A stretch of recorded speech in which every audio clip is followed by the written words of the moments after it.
ಬಂಡಾರ ಪ್ರಕಾಶನ ಮಸ್ಕಿ ಕಾವ್ಯ ಕರ್ನಾಟಕ 100 ಉಪನ್ಯಾಸ 71 ಅನುವಾದದ 20ರ ಮೊದಲ ಉಪನ್ಯಾಸ. ಇವತ್ತು ಸಂತಾಲಿ ಭಾಷೆಯ ಪ್ರಮುಖ ಕವಯಿತ್ರಿ ನಿರ್ಮಲಾ ಪುತುಲ್ ಅವರ ಕವನ ದೇಪಚಾನ ಅಪ್ಪ. ಈ ಕವಿತೆಯನ್ನ ಕನ್ನಡಕ್ಕೆ ರೇಣುಕಾ ನಿಡಗುಂದಿಯವರು ಅನುವಾದಿಸಿದ್ದಾರೆ. ಈ ಕವಿತೆಯ ಪ್ರಾಯೋಗಿಕ ವಿಮರ್ಶೆಯನ್ನ ಮಾಡಲು ನಮ್ಮೊಂದಿಗೆ ಇವತ್ತು ಸುಕನ್ಯಾ ಕನರಳ್ಳಿ ಮೇಡಮ್ ಅವರಿದ್ದಾರೆ. ಅವರಿಗೆ ಮೊದಲನೇದಾಗಿ ಬಂಡಾರ ಪ್ರಕಾಶನ ಮಸ್ಕಿ ವತಿಯಿಂದ ತುಂಬು ಹೃದಯದ ಸ್ವಾಗತವನ್ನ ಕೋರ್ತೇನೆ. ಹಾಗೇನೆ ಈ ಒಂದು ಕಾರ್ಯಕ್ರಮದ ಸಂಯೋಜಕರಾಗಿರುವ ಬಂಡಾರ ಪ್ರಕಾಶನ ಮಸ್ಕಿ ಅವರಿಗೂ, ಬಸವರಾಜ್ ಕೊಡಗುಂಟಿ ಅವರಿಗೂ, ಹಾಗೆ ಎಲ್ಲ ಸಂಯೋಜಕರನ್ನು ಕೂಡ ಪ್ರೀತಿಯಿಂದ ಸ್ವಾಗತಿಸ್ತಾ, ಈ ಒಂದು ಕಾರ್ಯಕ್ರಮದಲ್ಲಿ ಉಪಸ್ಥಿತರಿರುವ ಎಲ್ಲ ಕೇಳುಗರಿಗೂ ಕೂಡ ತುಂಬು ಹೃದಯದ ಸ್ವಾಗತವನ್ನ ಕೋರ್ತೇನೆ. ಆರಂಭದಲ್ಲಿ ಸುಕನ್ಯಾ ಕನರಳ್ಳಿ ಮೇಡಮ್ ಅವರ ಒಂದಷ್ಟು ಪರಿಚಯವನ್ನ ಮಾಡಿಕೊಳ್ಳೋದ್ರ ಮೂಲಕ ಕಾರ್ಯಕ್ರಮವನ್ನ ಆರಂಭಿಸೋಣ. ಮೇಡಮ್ ಅವರು ವೃತ್ತಿಯಿಂದ ಇಂಗ್ಲಿಷ್ನ ಪ್ರಾಧ್ಯಾಪಕರು. JNU ವಿಶ್ವವಿದ್ಯಾಲಯದಿಂದ ಡಾಕ್ಟರೇಟ್ ಪದವಿಯನ್ನ ಪಡೆದಿರುವ ಇವರು ಮಹಿಳಾ ಸಾಹಿತ್ಯ ಮತ್ತು ಅನುವಾದದಲ್ಲಿ ಆಸಕ್ತಿಯನ್ನ ಹೊಂದಿದ್ದಾರೆ. ಇವರು ಸುಮಾರು 14ಕ್ಕೂ ಹೆಚ್ಚು ಕೃತಿಗಳನ್ನ ಪ್ರಕಟಿಸಿದ್ದು, ಹೇಳತೇನ ಕೇಳು, ಮಹಿಳೆಯರ ಆತ್ಮಕಥನಗಳು, ಕತೆ ಹೇಳುವೆ ಮುಂತಾದ 14ಕ್ಕೂ ಹೆಚ್ಚು ಕೃತಿಗಳನ್ನ ರಚಿಸಿದ್ದಾರೆ. ವೈದೇಹಿ ಅವರ ಕಥೆಗಳನ್ನ on afternoon with Shakuntala and other stories ಎನ್ನುವ ಹೆಸರಿನಲ್ಲಿ ಕೇಂದ್ರ ಸಾಹಿತ್ಯ ಅಕಾಡೆಮಿಯ ವತಿಯಿಂದ ಮೇಡಮ್ ಅವರು ಪ್ರಕಟಿಸಿದ್ದಾರೆ. ಆಮೇಲೆ ಕೃಷ್ಣಮೂರ್ತಿ ಅಗ್ರಹಾರ ಅವರ ಕಾದಂಬರಿ ನೀರು ಮತ್ತು ಪ್ರೀತಿಯನ್ನ love and water flow together ಅನ್ನುವ ಹೆಸರಿನಲ್ಲಿ ಅನುವಾದಿಸಿದ್ದಾರೆ. ಈ ಕೃತಿಗೆ ಕುವೆಂಪು ಭಾಷಾ ಭಾರತಿ ಪ್ರಾಧಿಕಾರದಿಂದ 2020 ಪ್ರಶಸ್ತಿ ಲಭಿಸಿದೆ. ಜಲಾಲುದ್ದೀನ್ ರೂಮಿಯ ಕಾವ್ಯ ಮೇಡಮ್ ಅವರು ಅನುವಾದಿಸ್ತಾ ಇದ್ದು, ದಿವ್ಯದಲ್ಲಿ ಹಿಸ್ಸೆ ಇಲ್ಲ ಅನ್ನುವಂತ ಹೆಸರಿನಲ್ಲಿ ಪ್ರಕಟಣೆಗೆ ಸಿದ್ಧಗೊಳಿಸಿದ್ದಾರೆ. ಇದಿಷ್ಟು ಮೇಡಮ್ ಅವರ ಸಂಕ್ಷಿಪ್ತ ಪರಿಚಯ. ಇವತ್ತು ಮೇಡಮ್ ಅವರು ಸಂತಾಲಿ ಭಾಷೆಯ ನಿರ್ಮಲಾ ಪುತುಲ್ ಅವರ ಡೇಪಚಾನ ಅಪ್ಪ ಕವಿತೆಯ ಕುರಿತು ಪ್ರಾಯೋಗಿಕ ವಿಮರ್ಶೆಯನ್ನ ಮಾಡಲಿದ್ದಾರೆ. ಮತ್ತೊಮ್ಮೆ ಮೇಡಮ್ ಅವರಿಗೆ ಪ್ರೀತಿ ಪೂರ್ವಕವಾಗಿ ಸ್ವಾಗತಿಸ್ತಾ ವೇದಿಕೆಯನ್ನ ಮೇಡಮ್ ಅವರಿಗೆ ಬಿಟ್ಕೊಡ್ತಾ ಇದ್ದೀನಿ. ಥ್ಯಾಂಕ್ಸ್. ಮಧು ಅವರೇ, ಮಧು ಅಲ್ಲ ಪರಿಚಯ ಮಾಡಿದ್ದು? ಇಲ್ಲ ಮೇಡಮ್, ಬಾಬುರಾಯ್ ದೊರೆ ಅಂತ. ಓಕೆ, ಬಾಬುರಾಯ್ ದೊರೆ ಅವರೇ, ತುಂಬಾ ಥ್ಯಾಂಕ್ಸ್. ಇಲ್ಲಿ ಬಂದಿರೋ ಎಲ್ಲರಿಗೂ ನನ್ನ ಪ್ರೀತಿಯ ನಮಸ್ಕಾರಗಳು. ಬಿಡುವು ಮಾಡಿಕೊಂಡು ಬಂದಿರೋದು ಶನಿವಾರ ಸಂಜೆ. ಸಾಮಾನ್ಯವಾಗಿ ಸ್ಯಾಟರ್ಡೇ ಈವ್ನಿಂಗ್ ಅಂದರೆ ಪಾರ್ಟಿ ಟೈಮ್ ಅಂತ ಎಲ್ಲರೂ ಅನ್ಕೋತಾರೆ. ನೀವು ಇಲ್ಲಿಗೆ ಬಂದಿರೋದು ನನಗೆ ತುಂಬ ಖುಷಿಯಾಗಿದೆ. ಭಂಡಾರ ಪ್ರಕಾಶನಕ್ಕೆ, ಸಂಚಾಲಕರಿಗೆ, ಎಲ್ಲರಿಗೆ, ಮತ್ತು ಇವತ್ತು ಇಲ್ಲಿ ಬಂದಿರೋ ಅಂಥ ನನ್ನ ಸ್ನೇಹಿತರು ಎಲ್ಲರಿಗೂ ನನ್ನ ಧನ್ಯವಾದಗಳನ್ನ ಅರ್ಪಿಸ್ತಾ ಇದ್ದೀನಿ. ಇವತ್ತಿನ ಈ ಉಪನ್ಯಾಸವನ್ನು 3 ಭಾಗಗಳನ್ನಾಗಿ ಮಾಡಿಕೊಂಡಿದ್ದೇನೆ. ಮೊದಲನೆಯದು ಸ್ತ್ರೀ ಸಂವೇದಿ ಕಾವ್ಯ ಅನುವಾದ, ಅದನ್ನು ಅರ್ಥ ಮಾಡಿಕೊಳ್ಳುವ ರೀತಿಯ ಬಗ್ಗೆ ಕೆಲವು ಅಂಶಗಳನ್ನು ಪ್ರಸ್ತಾಪಿಸ್ತೀನಿ. ಎರಡನೆಯ ಭಾಗದಲ್ಲಿ ನಿರ್ಮಲಾ ಅವರ ಕಾವ್ಯಕ್ಕೆ ಯಾವ ರೀತಿಯ ಚೌಕಟ್ಟನ್ನು ಹಾಕಿಕೊಂಡ್ರೆ ಅದು ನಮ್ಮ ಗ್ರಹಿಕೆಗೆ ಹೆಚ್ಚು ದಕ್ಕಬಲ್ಲದು ಅನ್ನೋದರ ಬಗ್ಗೆ. ಅದನ್ನು ಚೌಕಟ್ಟು ಅನ್ನಬಹುದು, ಚಿತ್ತಾರ ಅಂತಲೂ ಅನ್ನಬಹುದು. ಓದಿದ್ದನ್ನು ಗ್ರಹಿಸ್ಕೊಳ್ಳೋದಕ್ಕೆ ಆ ಚೌಕಟ್ಟು ತಾತ್ಕಾಲಿಕವಾಗಿ ಆದರೂ ಬೇಕಾಗತ್ತೆ ಅನ್ನೋದು ನನ್ನ ಭಾವನೆ.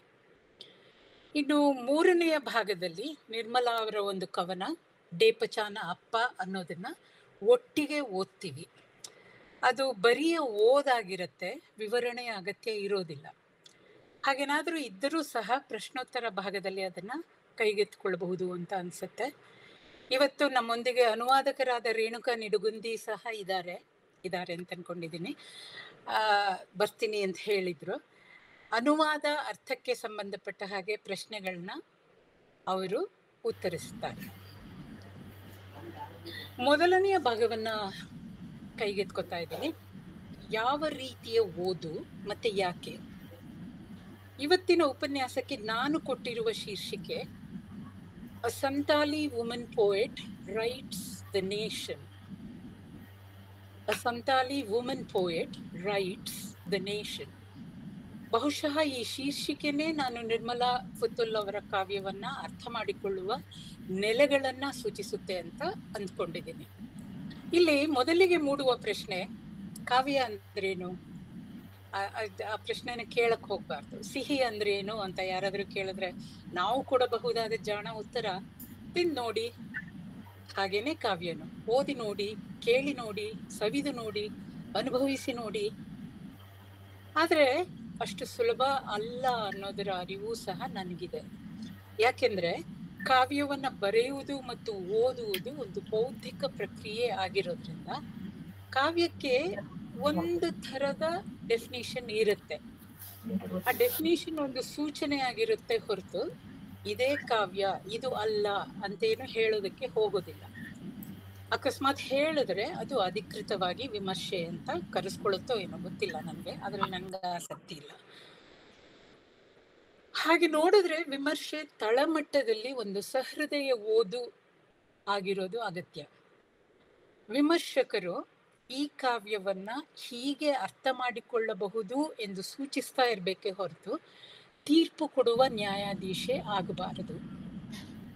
ಕಟುವಾದ ವಿಮರ್ಶೆಯನ್ನ ಅರಗಿಸಿಕೊಳ್ಳಲಾಗದ ಇಂಗ್ಲಿಷ್ ರೊಮ್ಯಾಂಟಿಕ್ ಕವಿ ಜಾನ್ ಕೀಟ್ಸ್ ತನ್ನ 24ನೇ ವಯಸ್ಸಲ್ಲೇ ಸತ್ತೋದ. ಹೌದಾ? ವಿಮರ್ಶೆ ಕಾರಣನ? ಇನ್ನೊಬ್ಬ ಕವಿ, ಅವನ ಸಮಕಾಲೀನನಾದ ಶೆಲ್ಲಿ ಪ್ರಕಾರ ವಿಮರ್ಶಕರೇ ಕಾರಣ ಇರಬಹುದು. ಅದೂ ಒಂದು ಕಾರಣ ಆಗಿದ್ದಿರಬಹುದು. ಆದ್ರೆ ವೈದ್ಯಕೀಯವಾಗಿ ಕೀಟ್ಸ್ ಸತ್ತಿದ್ದು ಕ್ಷಯರೋಗದಿಂದ. ಕಟು ವಿಮರ್ಶೆ ಸಾವಿನ ವೇಗವನ್ನ ಪ್ರಭಾವಿಸಿರಬಹುದು ಏನೋ. ಇರ್ಲಿ, ಕಾವ್ಯ ಎಂದರೇನು ಎಂದು ಯಾರಾದರೂ ಒಂದೇ ಒಂದು ಅಂಕದ ಪ್ರಶ್ನೆ ಕೇಳಿದ್ರೆ, ನಾನು ಅಕಾಡೆಮಿಕ್ ಆದ್ರಿಂದ 1 ಮಾರ್ಕ್ ಕ್ವೆಶ್ಚನ್ ಅನ್ನೋದು ತುಂಬಾ ಇಷ್ಟ ನನಗೆ. ಒಂದೇ ಒಂದು ಅಂಕದ ಪ್ರಶ್ನೆ ಕೇಳಿದ್ರೆ ನಾನು ಅದಕ್ಕೆ ಉತ್ತರ ಕೊಡೋದು, ಒಂದು ದಟ್ಟ ಅನುಭವವನ್ನ ಭಾಷೆಯ ಮೂಲಕ ಸಾಧಾರಣೀಕರಣಗೊಳಿಸಿ ಆದಷ್ಟು ಕಡಿಮೆ ಪದಗಳಲ್ಲಿ ಸಹೃದಯ ಓದುಗರೊಂದಿಗೆ ಹಂಚಿಕೊಳ್ಳುವ ಪ್ರಾಮಾಣಿಕ ಪ್ರಯತ್ನ ಅಂತ ನಾನು ಭಾವಿಸ್ತೀನಿ. ಅಂತಹ ಕಾವ್ಯವನ್ನ ಅರ್ಥ ಮಾಡ್ಕೊಳ್ಳೋದಕ್ಕೆ ಹಲವಾರು ರೀತಿಯ ವಿಮರ್ಶೆಗಳು ಒದಗಿ ಬರ್ತವೆ. ನಾನು ನಿರ್ಮಲಾ ಪುತುಲ್ ಎಂಬ ಝಾರಖಂಡಿನ ಕವಿಯ ಯಾವ ವಿಳಾಸವೂ ಅವಳದಲ್ಲ ಎಂಬ ಕವನ ಸಂಕಲನದಿಂದ ಆಯ್ದ ಢೇಪಚಾನ ಅಪ್ಪ ಎಂಬ ಪದ್ಯವನ್ನ 2 ನೆಲೆಗಳಿಂದ ಅರ್ಥ ಮಾಡಿಕೊಳ್ಳುತ್ತಾ ಒಂದು ಪ್ರಾಯೋಗಿಕ ವಿಮರ್ಶೆ ಮಾಡೋದಕ್ಕೆ ಪ್ರಯತ್ನಿಸ್ತೀನಿ. ಒಂದು ಸ್ತ್ರೀ ಸಂವೇದಿ ನೆಲೆ, ಇನ್ನೊಂದು ಚಾರಿತ್ರಿಕ ನೆಲೆ. ಅಕಾಡೆಮಿಕ್ ಆಗಿ ಬೇರೆ ಬೇರೆ ನೆಲೆಗಳಿಂದ ಮಾಡೋ ವಿಮರ್ಶೆಗಳಿರ್ತಾವೆ. ಉದಾಹರಣೆಗೆ ಸಮಾಜಶಾಸ್ತ್ರೀಯ ನೆಲೆ, ಮನೋವೈಜ್ಞಾನಿಕ ನೆಲೆ, ಹೀಗೆ ಹಲವಾರು. ಸ್ತ್ರೀವಾದಿ ಅಥವಾ ಸ್ತ್ರೀ ಸಂವೇದಿ ಅಂದ ತಕ್ಷಣ ನಮ್ಮ ವಿಮರ್ಶಕರು ಬೊಬ್ಬೆ ಹೊಡಿತಾರೆ.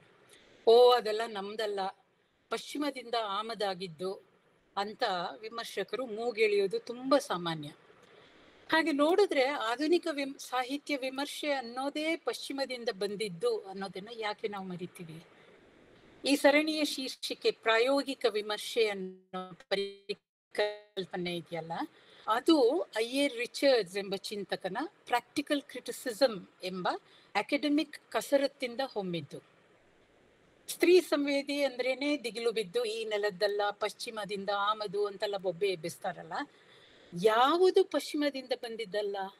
ನಮ್ಮ ಶಿಕ್ಷಣ, ನಮ್ಮ ಆಡಳಿತ, ನಮ್ಮ ಮಿಲಿಟರಿ, ನಮ್ಮ ಪಾರ್ಲಿಮೆಂಟು ಎಲ್ಲಾನು ಅಲ್ಲಿಂದನೇ ತಾನೆ. ಅಂದ್ರೆ ವಸಾಹತುಶಾಹಿ ಅನುಭವ ನಿದ್ದೆಯಲ್ಲಿ ಬಿದ್ದ ಕನಸನ್ನ ಎದ್ದ ಮೇಲೆ ಮರೆಯುವಷ್ಟು ಸುಲಭನಾ?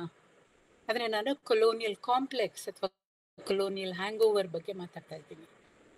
ಇರ್ಲಿ, ಇನ್ನೊಂದು ಇದು ಕೊಡ್ತೀನಿ. ಮಹಿಳೆಯರಿಗೆ 33% ಮೀಸಲಾತಿ ಕಾಯಿದೆ ಪಾರ್ಲಿಮೆಂಟ್ ಅಲ್ಲಿ ಚರ್ಚೆಗೆ ಬರುತ್ತೆ ಅಂದ ತಕ್ಷಣನೇ, ಈಗಾಗಲೇ ನಾವು ಗಮನಿಸಿದ್ದೀವಿ, 2023ಕ್ಕೂ ಮುಂಚೆ ಚರ್ಚೆಗೆ ಬರುತ್ತೆ ಅಂದ ತಕ್ಷಣವೇ ಎಲ್ಲ ಪಕ್ಷಗಳು ತಮ್ಮ ಪಕ್ಷ ಭೇದಗಳನ್ನ ಮರೆತು ಒಂದಲ್ಲ ಒಂದು ನೆಪದಿಂದ ಅದು ಜಾರಿಯಾಗದ ಹಾಗೆ ನೋಡ್ಕೊಳ್ತಾರೆ.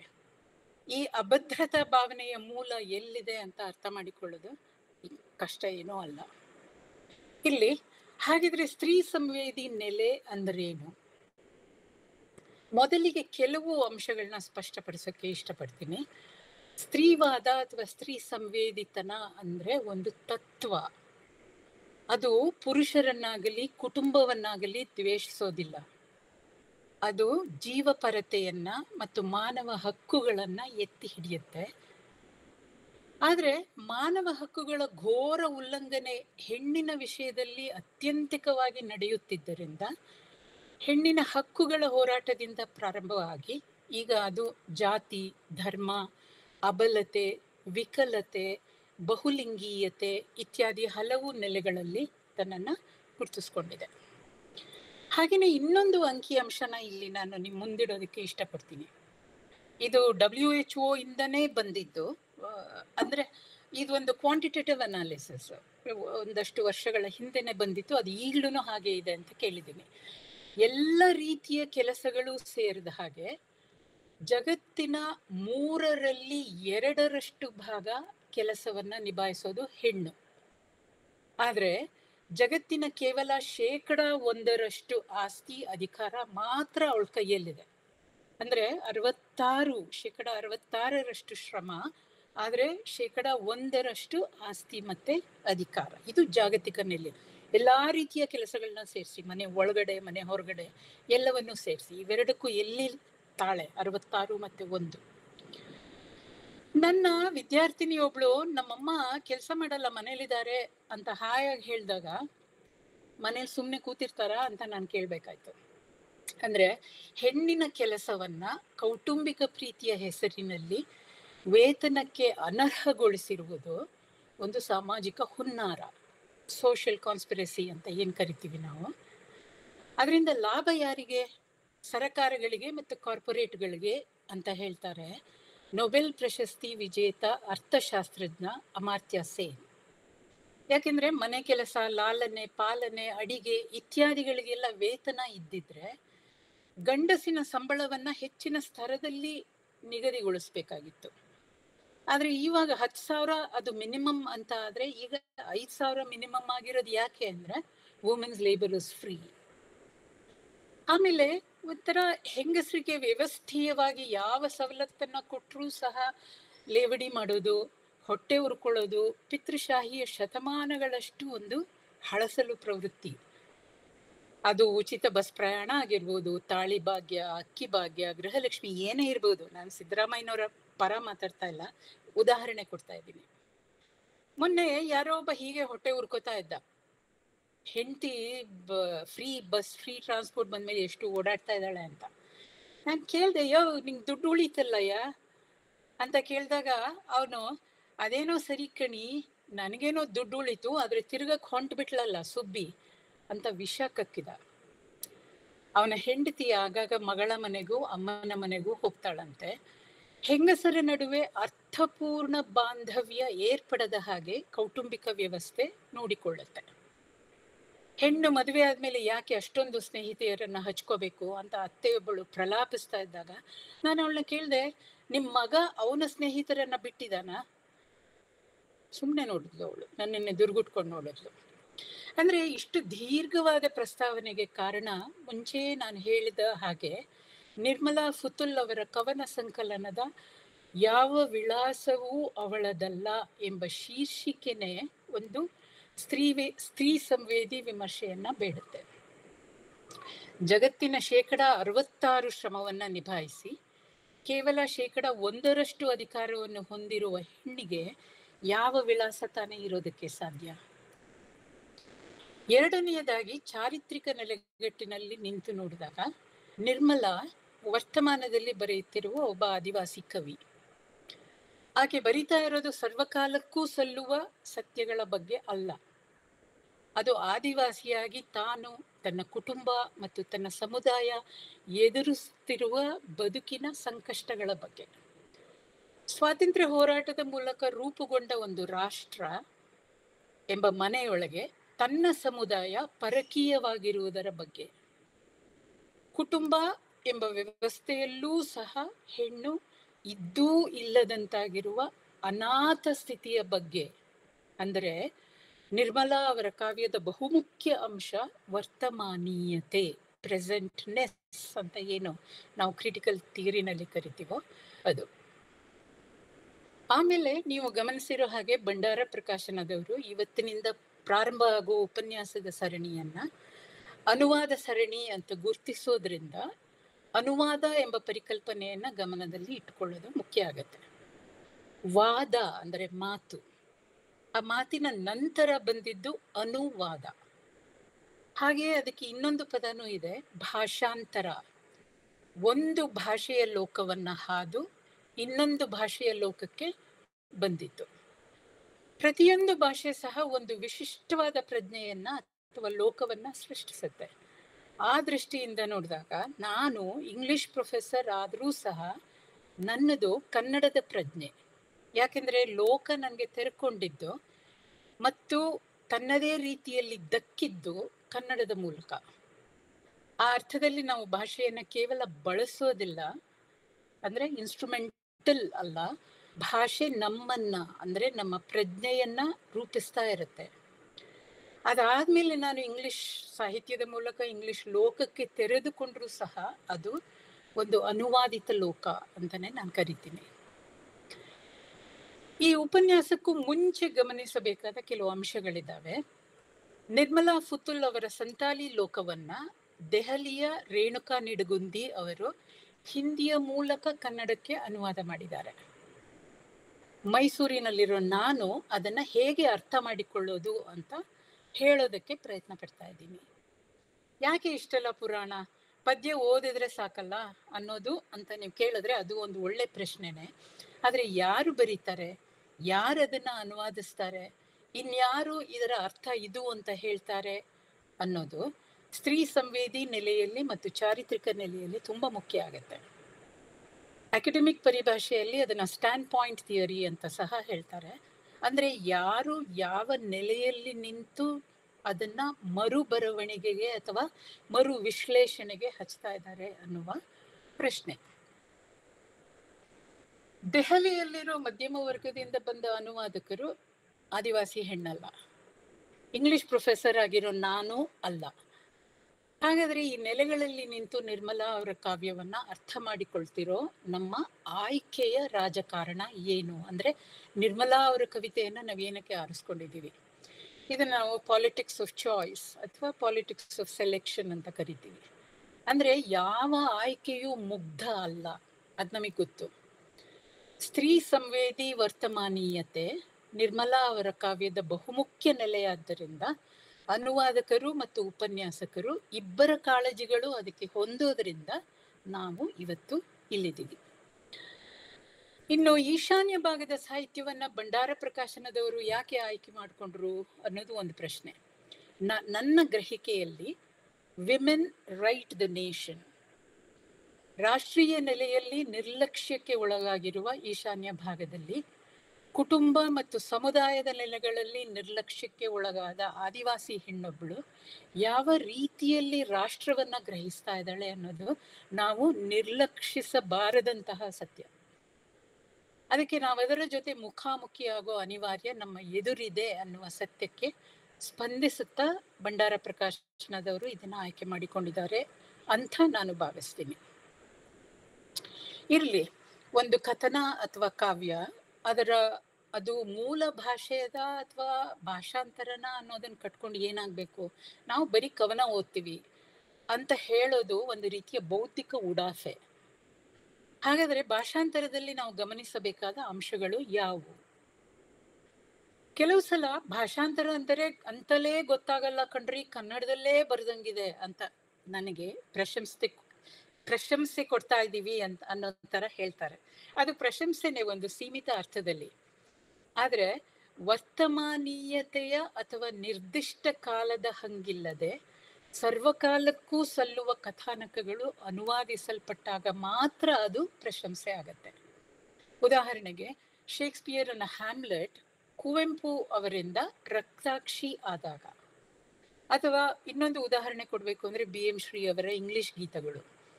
ಲಾರ್ಡ್ ಅಲ್ಲಿನ್ಸ್ ಡಾಟರ್ ಅಂತ ಒಂದು ಪದ್ಯ ಇದೆ ಅದರಲ್ಲಿ. ಅದು ಇಂಗ್ಲಿಷ್ ಗೀತಗಳಲ್ಲಿ ಕಾರಿ ಹೆಗ್ಗಡೆಯ ಮಗಳು ಅಂತ ಬರುತ್ತೆ. ಆ ಕಥೆನಲ್ಲಿ ಅದೊಂದು ಕಥಾನಕ ಕಾವ್ಯ. ಆ ಕಥೆನಲ್ಲಿ ಒಬ್ಬ ಗೌಡನ ಮಗಳು ಇನ್ನೊಬ್ಬ ಗೌಡನ್ನ ಪ್ರೀತಿಸಿರ್ತಾಳೆ. ತಂದೆಗೆ ಅದು ಇಷ್ಟ ಇಲ್ಲ. ಮಗಳು ಅವನ ಜೊತೆ ಓಡ್ ಹೋಗ್ತಾ ಇರ್ತಾಳೆ. ಹಿಂದೆಯಿಂದ ಕುದುರೆನಲ್ಲಿ ಅಟ್ಟಿಸ್ಕೊಂಡು ಬರ್ತಾ ಇರ್ತಾರೆ ಅಪ್ಪ ಮತ್ತೆ ಉಳಿದವರು. ಆವಾಗ ಮಧ್ಯದಲ್ಲಿ ಒಂದು ನದಿ ಅಡ್ಡ ಬರುತ್ತೆ. ಆ ಅಡ್ಡ ಬಂದಾಗ ಈ ಗೌಡ ಇರ್ತಾನಲ್ಲ, ಅಂದ್ರೆ ಲಾರ್ಡ್ ಅಲ್ಲಿನ್, ಸಾರಿ ನಾಟ್ ಲಾರ್ಡ್ ಅಲ್ಲಿನ್, ಅದು ಅವರಪ್ಪ. ಈ ಇನ್ನೊಬ್ಬ ಗೌಡ ಸ್ವಲ್ಪ ಚಿಕ್ಕ ಗೌಡ ಇರ್ಬೋದು ಅವನು ಹೇಳ್ತಾನೆ, ಅದು ಮೊದಲನೇ ಚರಣ ಎಷ್ಟು ಚೆನ್ನಾಗಿದೆ ಅಂದ್ರೆ, ಪಡುವ ದಿಬ್ಬದ ಗೌಡನೊಬ್ಬನು ಬಿಡದೆ ತೊರೆಯನ ಕೂಗಿಕೊಂಡನು, ಗಡುವ ಹಾಯಿಸು ಈಗಿಂದೀಗಲೇ ಕೊಡುವೆ ಕೇಳಿದ ಹೊನ್ನನು. ಎಷ್ಟು ಚೆನ್ನಾಗಿದೆ ಅಂದ್ರೆ ಪೂರ್ತಿಯಾಗಿ ಕನ್ನಡ ಜಾಯಮಾನಕ್ಕೆ ಬಂದಿರುವಂತ ಅನುವಾದ ಅದು. ಹೆಗ್ಗಡೆಯ ಮಗಳು, ಲಾರ್ಡ್ ಅನ್ನೋದು ಹೆಗ್ಗಡೆ ಆಗ್ತವೆ, ಕಾರಿ ಹೆಗ್ಗಡೆಯ ಮಗಳು. ಪಡುವ ದಿಬ್ಬದ ಗೌಡ, ತೊರೆಯ ದೋಣಿ ಹಾಯಿಸೋನು, ಈಗಲೇ ನಮ್ಮನ್ನ ಕರ್ಕೊಂಡು ಹೋಗೋ ಆಚೆ ಕಡೆ, ನೀನ್ ಕೇಳಿದ ಹೊನ್ನನ್ನ ಕೊಡ್ತೀನಿ. ಅಂದ್ರೆ ಅದು ಒಂದು ರೀತಿಯ ಅನುವಾದ. ಅಂದ್ರೆ ಆ ಅನುವಾದ ತುಂಬಾ ಮಹತ್ವದ್ದು. BM ಶ್ರೀ ಅವರ ಇಂಗ್ಲಿಷ್ ಗೀತಗಳು ಬಂದ ಮೇಲೆ ಅದು ಒಂದು ಸಾಹಿತ್ಯದ ದಿಕ್ಕೇ ಬದಲಾಯಿಸೋದನ್ನ ನಾವು ನೋಡ್ತೀವಿ. ಆದ್ರೆ ಚಾರಿತ್ರಿಕ ವಿವರಗಳು, ಅಂದ್ರೆ ಯಾವಾಗ, ಯಾರಿಗೆ, ಎಲ್ಲಿ ಇದು ನಡೀತು ಅನ್ನುವ ಅಂಶಗಳು ಮುಖ್ಯ ಆದಾಗ ಆ ವಿವರಗಳನ್ನ ಉಳಿಸ್ಕೊಳ್ಳೋದು ಮತ್ತೆ ಆ ಅಂಶಗಳತ್ತ ಬೆಟ್ಟು ಮಾಡಿ ತೋರಿಸೋದು ಭಾಷಾಂತರಕಾರ್ತಿಯ ನೈತಿಕ ಆಯ್ಕೆಯಾಗಿರುತ್ತೆ. ಆ ಚಾರಿತ್ರಿಕ ವಿವರಗಳಲ್ಲಿ ವ್ಯಕ್ತಿಯ ಮತ್ತು ಸ್ಥಳದ ಹೆಸರುಗಳು, ಚಾರಿತ್ರಿಕ ಘಟನೆಗಳು ಎಲ್ಲವೂ ಒಂದು ಪ್ರಬಲವಾದ ರಾಜಕೀಯ ಮತ್ತು ಸಾಂಸ್ಕೃತಿಕ ವಿಮರ್ಶೆ ಆಗೋದ್ರಿಂದ ಅದನ್ನ ಕಡೆಗಣಿಸೋ ಹಾಗಿಲ್ಲ. ಅಂದ್ರೆ ಇಲ್ಲಿ ಸಂತಾಲಿ ಕಾವ್ಯ ಇದು, ಈ ಹೆಸರುಗಳು, ಈ ಪ್ರದೇಶ, ಈ ಬುಡಕಟ್ಟು, ಇದು ಅವರ ಬದುಕಿನ ಶೈಲಿ ಅಂತೆಲ್ಲ ಹಾಗೇ ಉಳಿಸ್ಕೊಂಡು ಬರೀ ಕನ್ನಡ ಭಾಷೆಗೆ ಮಾತ್ರ ಅನುವಾದ ಮಾಡಬೇಕು. ಅದನ್ನ ಪೂರ್ತಿ ಕನ್ನಡೀಕರಿಸೋದಕ್ಕೆ ಬರೋದಿಲ್ಲ.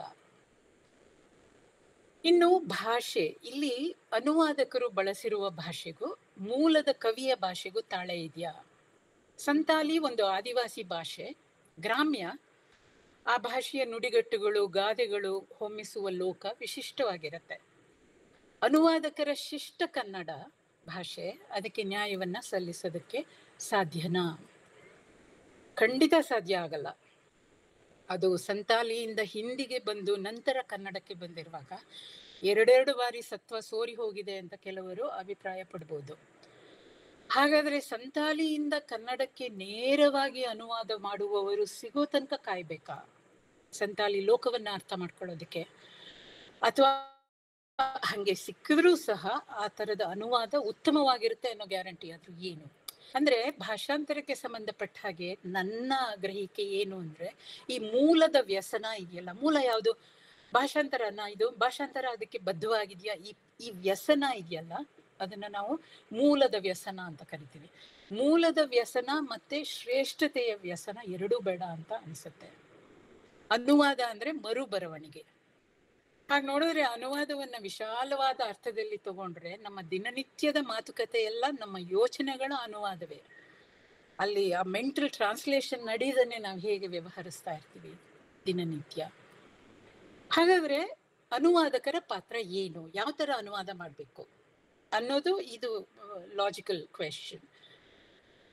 ನನ್ನ ಪ್ರಕಾರ ಅಡಿಗೆ ಮಾಡಿ ಬಡಿಸಿಟ್ಟು ಮೆಲ್ಲಗೆ ಬಾಗಿಲ ಹಿಂದಕ್ಕೆ ಸರಿದು ನಿಲ್ಲುವ ಅಪ್ಪಟ ಗೃಹಿಣಿ ಅಲ್ಲ ಅನುವಾದಕರು. ಇದು ನಾನು ಮಾಡಿದ ಅಡುಗೆ, ಇದರಲ್ಲಿ ಏನನ್ನ ಮತ್ತೆ ಯಾವ ರೂಪದಲ್ಲಿ ಉಳಿಸ್ಕೊಂಡಿದ್ದೀನಿ, ಯಾವ ರೀತಿಯಲ್ಲಿ ಭಾಷೆಯ ಸ್ವಾಯತ್ತತೆಗೆ ನನ್ನನ್ನು ನಾನು ಒಡ್ಡಿಕೊಂಡಿದ್ದೀನಿ, ಏನನ್ನ ಕೈ ಬಿಡುವ ಅನಿವಾರ್ಯ ಉಂಟಾಗಿದೆ ಇತ್ಯಾದಿಗಳನ್ನ ಪ್ರಸ್ತಾವನೆ, ಟಿಪ್ಪಣಿ, ವಿಮರ್ಶೆಗಳ ಮೂಲಕ ತನ್ನ ಮರು ಬರವಣಿಗೆಯನ್ನ ಸಮರ್ಥಿಸಿಕೊಳ್ಳುವ ಪ್ರಯತ್ನ ಮಾಡ್ತಾ ಇರ್ಬೇಕು. ಅಂದ್ರೆ ಆಗಾಗ ಮಧ್ಯ ಪ್ರವೇಶಿಸ್ತಾ ಇರ್ಬೇಕು. ಇದು ಕನ್ನಡದ್ದೇ ಅಂತ ಅನ್ಸೋ ಹಂಗೆ ಮಾಡ್ಬಾರ್ದು. ಅಂದ್ರೆ ಅಲ್ಲಿ ಕೆಳಗಡೆ ಕೊಟ್ಟಿರೋ ಟಿಪ್ಪಣಿನೋ, ವಿಮರ್ಶೆನೋ, ಹಿನ್ನುಡಿನೋ, ಬೆನ್ನುಡಿನೋ, ಮುನ್ನುಡಿನೋ ಏನೇ ಆಗಿರ್ಲಿ, ಆ ಅನುವಾದಕರ ಅಸ್ತಿತ್ವ ಇದೆಯಲ್ಲ, presence of the translator, that is very important. ಉದಾಹರಣೆಗೆ ನಿಡಗುಂದಿ ಅವರು ಬಳಸಿರುವ ಸಂಬಂಜ ಅನ್ನೋ ಪದನ ನೋಡಿ ಈ ಸಂಕಲನದಲ್ಲಿ. ಆ ಸಂಬಂಜ ಅನ್ನೋ ಪದ ದೇವನೂರು ಮಹಾದೇವ ಅವರ ಕುಸುಮಬಾಲೆ ಜನಪ್ರಿಯಗೊಳಿಸಿದಂತ ಒಂದು ಪದ. ಆ ಒಂದು ಪದಕ್ಕೂ ನಿಡಗುಂದಿ ಅವರ ಉಳಿದ ಭಾಷೆಗೂ ಸಾವಯವತೆ ಅಂತ ನಾವೇನ್ ಕರಿತೀವಿ, ಆರ್ಗ್ಯಾನಿಕ್ ರಿಲೇಶನ್ಶಿಪ್, ಅದು ಇಲ್ವೇ ಇಲ್ಲ. ಅಂದ್ರೆ ಅದೊಂದು ಲೋಪನ ಇರಬಹುದೇನೋ.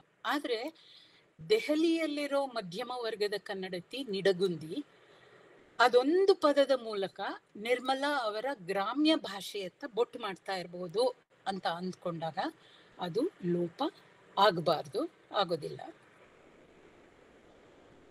ಮುಂದಿನ ಭಾಗದಲ್ಲಿ ನಾನು ಹೆಣ್ಣಿನ ಕಾವ್ಯವನ್ನ ಹೇಗೆ ಓದ್ಬೇಕು ಅನ್ನೋದ್ರ ಬಗ್ಗೆ ಕೆಲವು ಗುಣಗಳನ್ನ ಪಟ್ಟಿ ಮಾಡ್ತಾ ಹೋಗ್ತೀನಿ. ಅಂದ್ರೆ ಇದು ಕೆಲವು ಗುಣಗಳು ಮಾತ್ರ, ಎಲ್ಲವೂ ಅಲ್ಲ. ಮೊಟ್ಟ ಮೊದಲನೆಯದಾಗಿ ಹೆಣ್ಣಿನ ಕಾವ್ಯದಲ್ಲಿ ಒಂದು ದಟ್ಟವಾದ ವೈಯಕ್ತಿಕತೆ ಇರುತ್ತೆ. ಅದನ್ನ ಪಿತೃಶಾಹಿ ವಿಮರ್ಶೆಯ ವ್ಯವಸ್ಥೆಯಲ್ಲಿ ಅತಿಯಾದ ಭಾವುಕತೆ ಅಂತ ಕರೆದ್ಬಿಟ್ಟು ತಳ್ಳಿ ಹಾಕೋ ಹುನ್ನಾರ ಇರುತ್ತೆ. ಹೆಣ್ಣನ್ನ ಸಂಬಂಧಗಳ ನೆಲೆಯಲ್ಲೇ ನೋಡ್ತೀವಿ ನಾವು. ಅಂದ್ರೆ ಅವಳು ಮಗಳು, ಅವಳು ಹೆಂಡತಿ, ಅವಳು ತಾಯಿ, ಅವಳ ಅಕ್ಕ, ತಂಗಿ, ಹೀಗೆ ಅವಳನ್ನ ಸಂಬಂಧಗಳ ನೆಲೆಯಲ್ಲೇ ಗುರುತಿಸ್ಬೇಕಾದ್ರೆ ಅವಳು ಬರೆಯೋ ಕಾವ್ಯದಲ್ಲಿ ಸಂಬಂಧಕಾತ್ಮಕತೆ ತುಂಬಾ ಮುಖ್ಯವಾದ ಅಂಶ. ಆದ್ರೆ ಅದರ ಬಗ್ಗೆ ಏನಕ್ಕೆ ತಕರಾರು? ಅಂದ್ರೆ ಈ ಕವನ ಸಂಕಲನದ ಶೀರ್ಷಿಕೆಯನ್ನೇ ಗಮನಿಸಿದ್ರೆ ಯಾವ ವಿಳಾಸವೂ ಅವಳದಲ್ಲ. ಎಷ್ಟೇ ಸಂಬಂಧಗಳಿರ್ಲಿ, ಅವು ಏನೇ ಆಗಿರ್ಲಿ, ಕೊನೆಗೆ ಅವಳ ವಿಳಾಸ ಯಾವುದೂ ಅಲ್ಲ. ಅದರಲ್ಲಿ ಅವಳು ಒಂಟಿಯಾಗೇ ಉಳಿತಾಳೆ. ಅಂದ್ರೆ ಈ ಪ್ರಚಂಡವಾದ ಅನಾಥ ಸ್ಥಿತಿ ಇದೆಯಲ್ಲ, ಅದು ಹೆಣ್ಣಿನ ಕಾವ್ಯ ಆಗಿರುತ್ತೆ. ಅದರಲ್ಲಿ ಎಷ್ಟು ವಿಷಾದ ಅಡಗಿದೆ ಅಂದ್ರೆ, ಹೇಳ್ಬೇಕಾದ್ರೆ ಯಾವ ವಿಳಾಸನೂ ಇಲ್ಲ ನನ್ಗೆ ಅಂತ ಹೇಳ್ಬೇಕಾದ್ರೆ ಅದರಲ್ಲಿರೋ ವಿಷಾದನ ತಗೋಬೇಕೆ ಹೊರತು ಇದು ತುಂಬಾ ಭಾವುಕವಾಗಿದೆ ಅಂತ ಹೇಳಿದ್ರೆ ಅದೊಂದು ರೀತಿಯ ಪಿತೃಶಾಹಿ ಉಡಾಫೆ ಅಂತಾನೆ ನನ್ಗನ್ಸುತ್ತೆ. ಹಾಗೆ ನೋಡಿದ್ರೆ ದಲಿತ ಕಾವ್ಯವನ್ನ ಸಹ ಹೀಗೆಯೇ ತಳ್ಳಿ ಹಾಕೋ ಪ್ರವೃತ್ತಿ ಇದೆ ಅಲ್ಲ. ದಲಿತರ ಕಾವ್ಯದಲ್ಲಿ ಕಾವ್ಯಾತ್ಮಕತೆ ಕಮ್ಮಿ, ಆಕ್ರೋಶವೇ ಜಾಸ್ತಿ. ಇದು ಪ್ರಧಾನ ಧಾರೆ ವಿಮರ್ಶೆ, ಶರ ಬರೆಯುವ ರೀತಿ. ಆದ್ರೆ ಬದುಕಿನ ಮೂಲಭೂತ ಹಕ್ಕುಗಳಿಂದ ವಂಚಿತರಾಗಿರೋರ್ಗೆ, ಆತ್ಮಗೌರವದಿಂದಲೂ ವಂಚಿತರಾಗಿರುವವರಿಗೆ ಆಕ್ರೋಶ ಇರೋದು ಸಹಜ ತಾನೆ. ಅದೇ ಕಾವ್ಯವಾಗಿ ಹೊಮ್ಮಿದಾಗ ಅದು ಖಡ್ಗವಾಗುತ್ತೆ ಕಾವ್ಯ. ಯಾಕಾಗ್ಬಾರ್ದು? ವಾಪಸ್ ಹೆಣ್ಣಿನ ಕಾವ್ಯಕ್ಕೆ ಬರೋಣ. ಸಂಬಂಧಕಾತ್ಮಕತೆ ಅನ್ನೋದು, ಸಂಬಂಧಾತ್ಮಕತೆ, ಫಾರ್ಗಿವ್ ಮೈ ಪ್ರೊನೌನ್ಸಿಯೇಷನ್, ಅನ್ನೋದು ಇನ್ನೊಂದು ನೆಲೆಯಲ್ಲಿ ಸಹಪಠೀಯತೆ ಅಂದ್ರೆ ಕಾಂಪ್ಲಿಮೆಂಟರಿ ಟೆಕ್ಸ್ಟ್ ಅಥವಾ ಕೋ ಟೆಕ್ಸ್ಟ್ ಅಂತ ಕರಿತೀವಿ ಇಂಗ್ಲಿಷಲ್ಲಿ. ಆ ರಿಲೇಷನಾಲಿಟಿ ಅನ್ನೋದನ್ನ ನಾನು ಒಂದು ತತ್ವವನ್ನಾಗಿ ಇಟ್ಟುಕೊಂಡು ನಿರ್ಮಲಾ ಅವರ ಉಳಿದ ಪದ್ಯಗಳನ್ನ ಕಾಂಪ್ಲಿಮೆಂಟರಿ ಟೆಕ್ಸ್ಟ್ ಆಗಿ ಬಳಸ್ಕೊತಾ ಇದ್ದೀನಿ, ಸಹಪಠ್ಯೀಯತೆಯಾಗಿ ಬಳಸ್ಕೊತಾ ಇದ್ದೀನಿ. ಅಂದ್ರೆ ನಿರ್ಮಲಾ ಅವ್ರ ಕಾವ್ಯ ಇದು ಅದು ಅದು ಅದು ಅಂತ ನಾನು ಡಣ್ ಅಂತ ವಿವರಣೆಗೆ ಹೋಗಲ್ಲ. ಅವರ ಬೇರೆ ಪದ್ಯಗಳಿಂದ ಕೆಲವು ಸಾಲುಗಳನ್ನ ಎತ್ತಿ ನೋಡಿ, ಇದು ಇವರ ಮುಖ್ಯವಾದ ಕಾಳಜಿಗಳು ಅಂತೆಲ್ಲ ಹೇಳಿ ಒಂದು ಚಿತ್ತಾರ ಅಥವಾ ಚೌಕಟ್ಟನ್ನ ನಿರ್ಮಿಸಿದ ಮೇಲೆ ಕೊನೆಗೆ ನಾವು ಡೇಪಚಾನ ಅಪ್ಪ ಅನ್ನೋ ಪದ್ಯವನ್ನ ಓದ್ತೀವಿ ಅಷ್ಟೇ, ವಿವರಣೆಗೆ ಹೋಗೋದಿಲ್ಲ. ಅಷ್ಟೊತ್ತಿಗೆ ನಮಗೆ ಅರ್ಥ ಆಗುತ್ತೆ ನಿರ್ಮಲಾ ಏನನ್ನ ಹೇಳೋದಕ್ಕೆ, ಏನನ್ನ ಧ್ವನಿಸೋದಕ್ಕೆ ಪ್ರಯತ್ನ ಪಡ್ತಾ ಇದ್ದಾರೆ ಅಂತ. ಸಾಮಾನ್ಯವಾಗಿ ಒಬ್ಬ ಪೋಯೆಟ್ ಅಂದಾಗ ರೆಪ್ರೆಸೆಂಟೇಟಿವ್ ಪೋಯಮ್ ಯಾವುದು ಅವರದ್ದು? ಅತ್ಯುತ್ತಮ ಪ್ರಾತಿನಿಧಿಕ ಕವನ.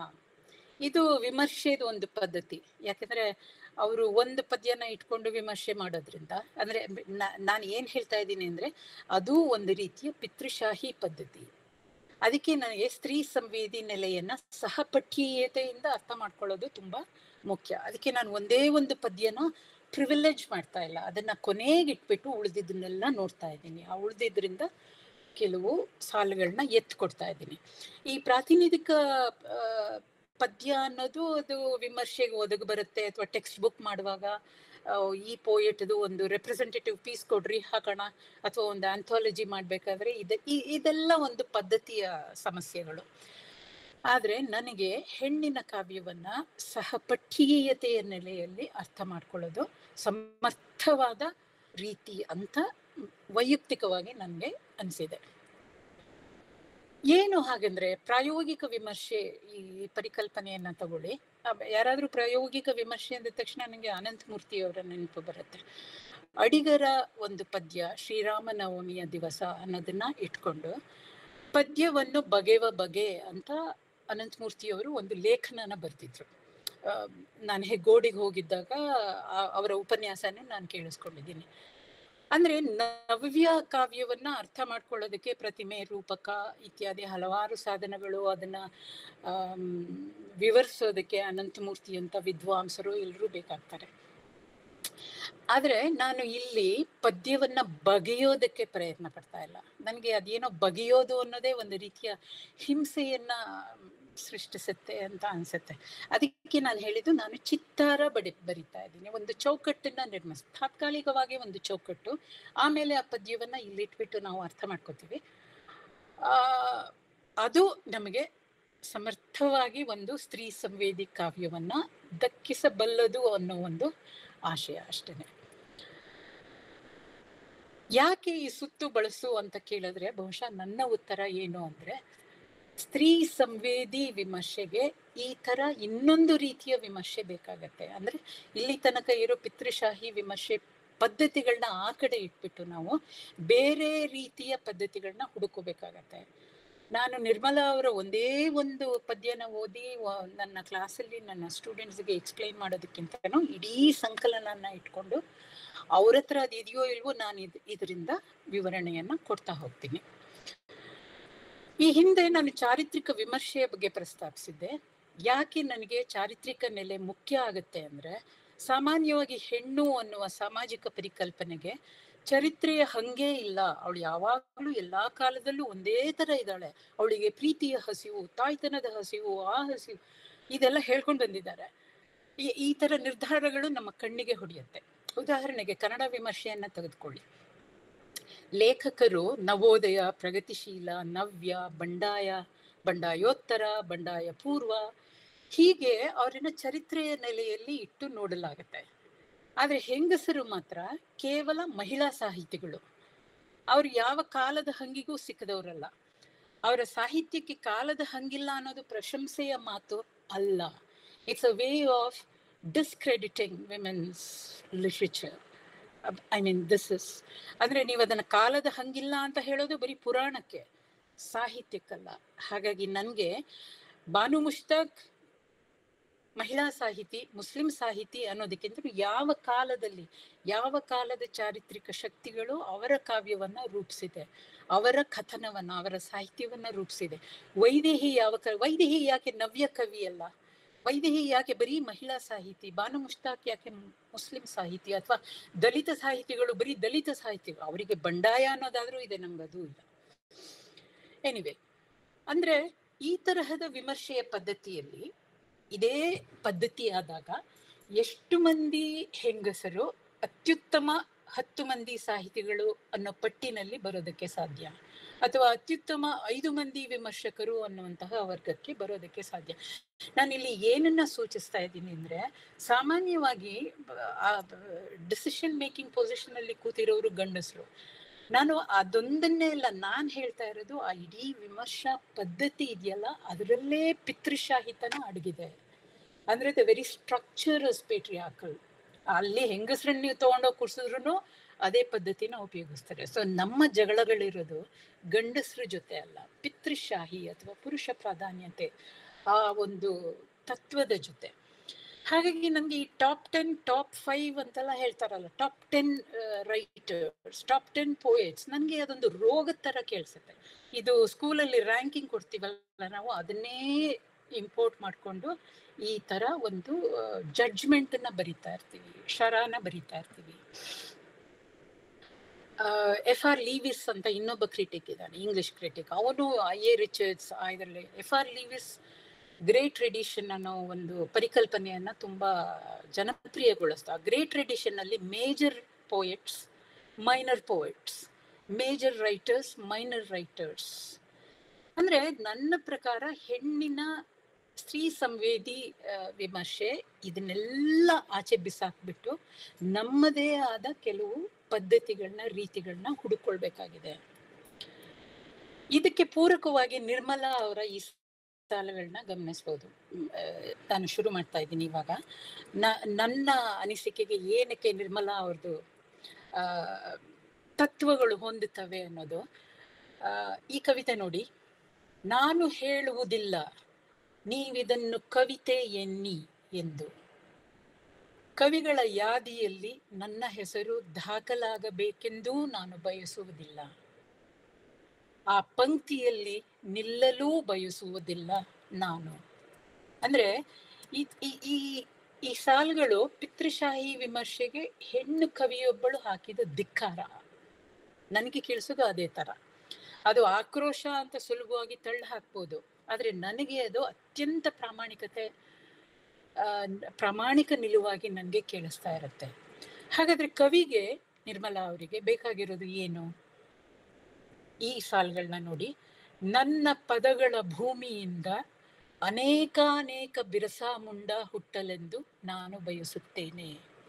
ಅಂದ್ರೆ ನೀವು ಕೊಡೋ ಕವಿ ಪಟ್ಟ ಬೇಡ, ನಿಮ್ಮ ಪ್ರಶಂಸೆ ಬೇಡ, ಎಂಥದ್ದು ಬೇಡ ನನಗೆ, ಆದ್ರೆ ನನ್ನ ಪದಗಳ ಭೂಮಿಯಿಂದ, ಹೆಣ್ಣು ಭೂಮಿ ಅನ್ನೋದನ್ನ ಬಳಸ್ತಾಳೆ, ಪದಗಳು ಭೂಮಿ, ಅಲ್ಲಿಂದ ಬಿರಸಾ ಮುಂಡ ಹುಟ್ಲಿ. ಬಿರಸಾ ಮುಂಡ ಯಾರು? ಅವನೊಬ್ಬ ಆದಿವಾಸಿ ಕ್ರಾಂತಿಕಾರಿ ನಾಯಕ.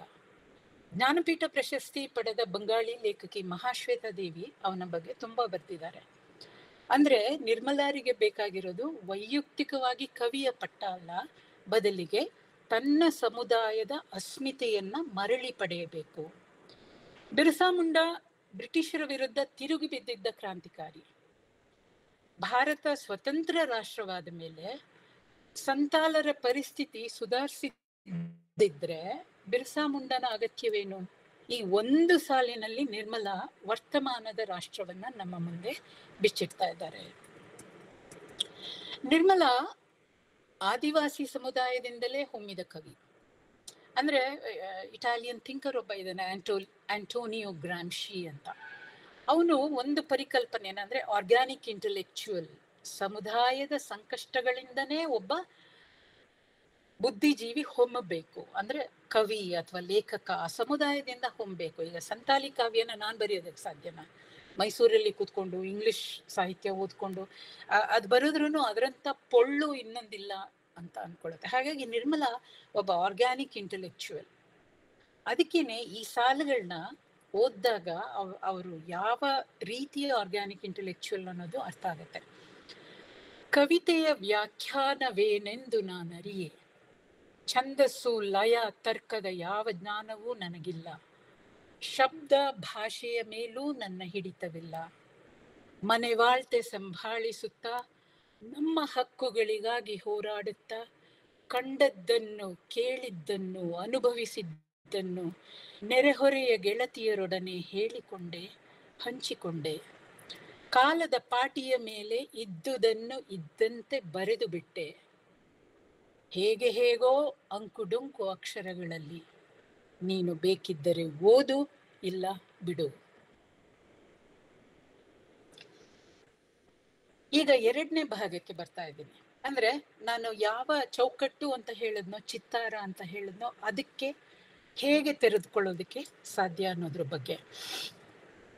ಮೊಟ್ಟ ಮೊದಲನೇದಾಗಿ ನಿರ್ಮಲಾ ಆದಿವಾಸಿಗಳ ಬಗ್ಗೆ ನಗರೀಕೃತ ಸಮಾಜದಲ್ಲಿ ಇರುವ ಒಂದು ರಮ್ಯ ಕಲ್ಪನೆಯನ್ನ ಧಿಕ್ಕರಿಸ್ತಾರೆ.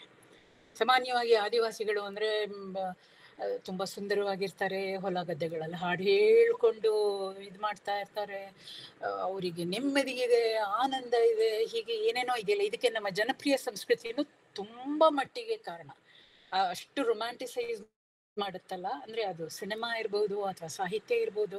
ಹಾಗಾಗಿ ಆ ಪರಿಕಲ್ಪನೆಯನ್ನ ನಿರ್ಮಲಾ ಧಿಕ್ಕರಿಸ್ತಾ ಇದ್ದಾರೆ.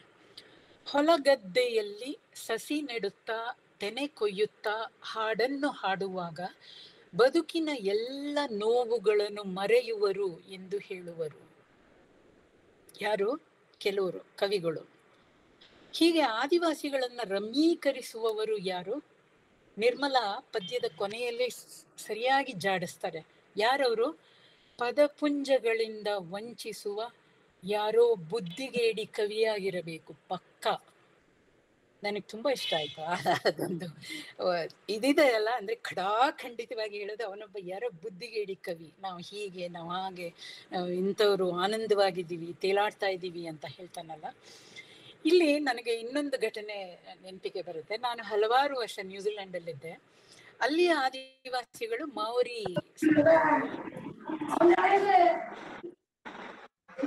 ಒಂದು ಸಲ ಇಂಡಿಯಾದಿಂದ ಅತಿಥಿ ಒಬ್ರು ಬಂದ್ರು. ಆ ಅತಿಥಿಯನ್ನ ಕೇಳ್ತಾ ಇದ್ದಾಗ ಮಾವರಿಯನ್ನ ನೋಡಲೇಬೇಕು ಅಂತ ಹೇಳಿದ್ ಕೇಳಿ ನಾನು ಬೆಚ್ಚಿ ಬಿದ್ದಿದ್ದೆ. ಯಾಕೆ ಹೀಗೆ ಕೇಳ್ತಾ ಇದ್ದಾರೆ? ಅವರೇನು ಮೃಗಾಲಯದ ಪ್ರಾಣಿಯ ಅಥವಾ ಪ್ರದರ್ಶನದ ವಸ್ತುವ ಅಂತ ಯೋಚಿಸೋ ಹಾಗಾಗಿತ್ತು. ಅಂದ್ರೆ ಆದಿವಾಸಿ ಅಂದ್ರೆ ಒಂದು ವಿಲಕ್ಷಣವಾದ ರಮ್ಯ ಕಲ್ಪನೆಯಿಂದ ಕೇಳ್ತಿದಾರಾ? ಇದು ಪ್ರಧಾನ ಧಾರೆಯ ಮಂದಿ ಅಂದ್ರೆ ಮೇನ್ ಸ್ಟ್ರೀಮ್ ಅಲ್ಲಿರೋ ಜನ ತಮ್ಮಂತೆ ಯಾರು ಇಲ್ಲವೋ ಅವರನ್ನ ಅನ್ಯೀಕರಿಸುವ ಒಂದು ರೀತಿ.